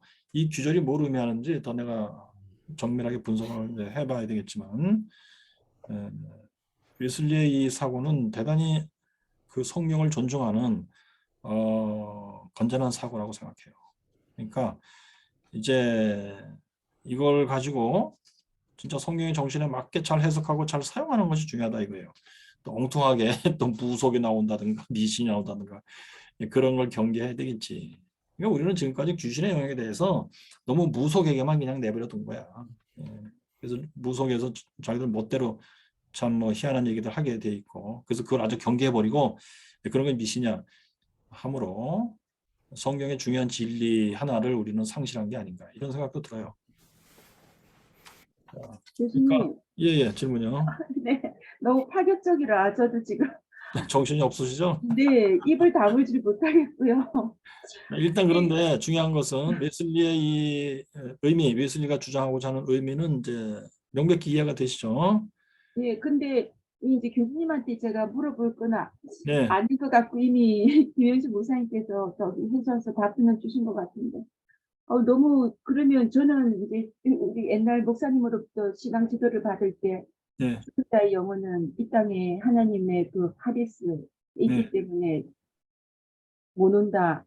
어머니처럼 아들처럼 오는 거는 천사가 그렇게 가장해서 오는 거다. 그래서 김기동 목사의 어떤 베레 아카데미를 우리가 이단시하고 이 죽은 자가 사람 몸속에 들어가서 이렇게 해꾸지하고 좋게도 하고 이래서 그걸 이단시하고 했는데 오늘 이 웨슬리 목사님이 또 이렇게 하는데 보니까 히브리서 1장 14절에 모든 천사들은 섬기는 영으로 그랬거든요. 근데 네, 저는 이게 원문을 잘 못 보니까 네, 모든 천사들은 섬긴다 했을 때 네, 이 교수님은 지금 섬기는 영을 이렇게 낙원에 있던 지옥에 있던 그 영으로 이렇게 방금 말씀하신 것 같은데 이 네, 천사들이 섬기는 거지 죽은 어떤 영들이 사람이 죽어서 영들이 섬기는 거는 아닌 걸로 저는 네, 이렇게 해석하는데 이 부분은 어떻게 설명이 되는 건지요? 네.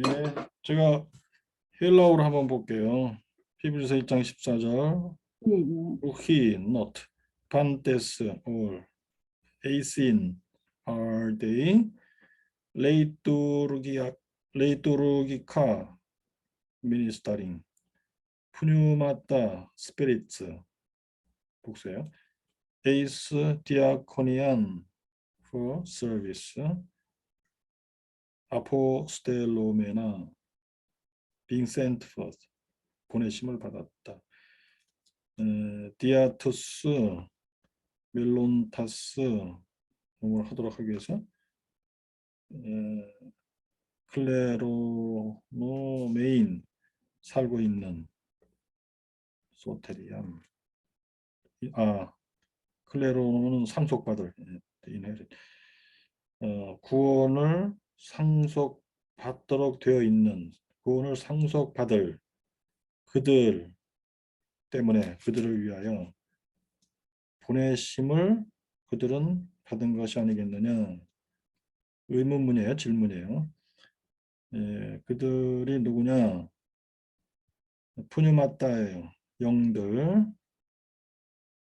레이토르기카, 섬기는 영들이에요. 14. All angels. 여기서는 푸뉴마타를 angels라고 했구만. ministering spirits. All angels. ministering spirits. 아하. 이게 푸뉴마타가 천사가 아니고 여기서는 죽은 자들의 영이구만요, 이게. 근데 여기서는 죽은 자들이라는 의미가 분명하냐 아니냐는 아직 모르겠어요. 그냥 영들이야. 영들을 다스리는 모든 천사들이, 여기 천사들이라는 말이 어디 나오지? 그 위에 나오나? 잠시만. 13. 맞아. 13절에 나오구나. 어느 때에 천사 중 누구에게 내가 네 원수를 내가 하셨느냐. 모든 천사들은 부리는 영으로서 구원 얻을 후자들을 위하여 섬기라고 보내시면 아니냐.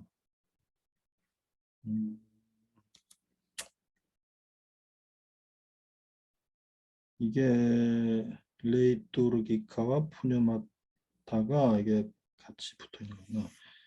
그들은 섬기는 영들이다. 다스리는 영들이다. 영들을 다스리는 자들이다. 그리고 섬김을 위해서 구원을 상속받을 자들을 섬기도록 보내심을 받은 게 아니야.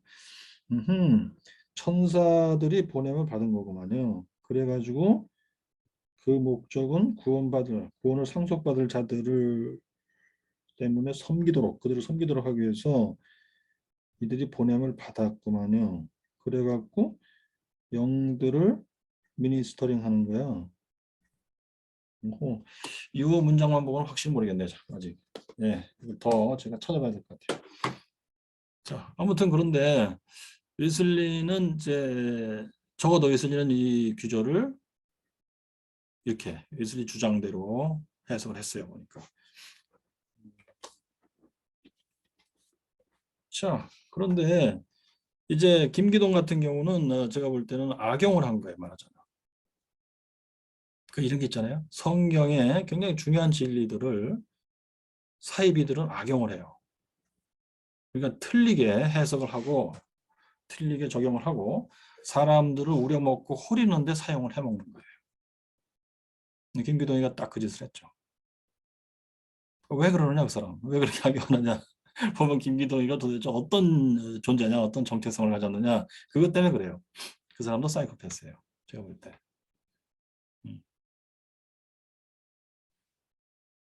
아주 전형적인 사이코패스입니다. 그래서 그것을 악용하는 거예요. 그러니까 이런 거예요. 악용 당한다고 해서 그러므로 이거는 진리가 아니야. 그렇게 되는 것도 아니에요. 그죠? 그러므로 웨슬리 주장이 결국 미신이 되고 뭐 무속이 되고 그런다. 그러니까 이거는 성경의 진리가 아닐 거다. 그건 또 아니에요. 그러니까 우리가 더 찾아야 될 것은 성경에 과연 웨슬리 주장을 뒷받침할 만한 또는 웨슬리 주장을 근거시킬 수 있을 만한 뭐 확실한 뭐가 있느냐. 그거를 더 찾아봐야 돼. 근데 웨슬리 신학의 시스템에 있어서는 일단 사람은 영과 몸이에요. 그지? 죽으면 몸을 떠나는 거야, 영이. 영은 존재하는 거예요, 계속. 그리고 죽은 후에 어디 가 있는 것도 성경에 명시되어 있어요. 하데스예요. 그러면 이제 그 다음부터 이 영들이 하데스에만 조용히 있겠느냐. 여기서는 계속 성장한다고 하는데 뭐 성장한다도 웨슬리 신학에 있어서 필연적으로 하게 되는 말이에요. 웨슬리는 영혼은 계속 하나님을 알아가며 하나님을 알아갈수록 하나님에 대한 사랑이 더 커지며 뭐 이렇게 생각하니까 파라다이스에서도 그 일이 일어난다고 본 거고 그 다음에 문제가 이거야. 이 지상에 살아있는 사람에게도 나와서 뭔가 역사를 한다는 거 그 점에 바로 이 점이 과연 성경에 근거가 있느냐 이거예요. 그걸 더 확인해 봐야 돼. 일단 저로서는 야 이거 말도 안 돼. 그건 아니에요. 충분히 말이 된다. 야. 그리고 이것을 김기동은 이것을 악용했는데 이것을 얼마든지 선용할 수도 있다요.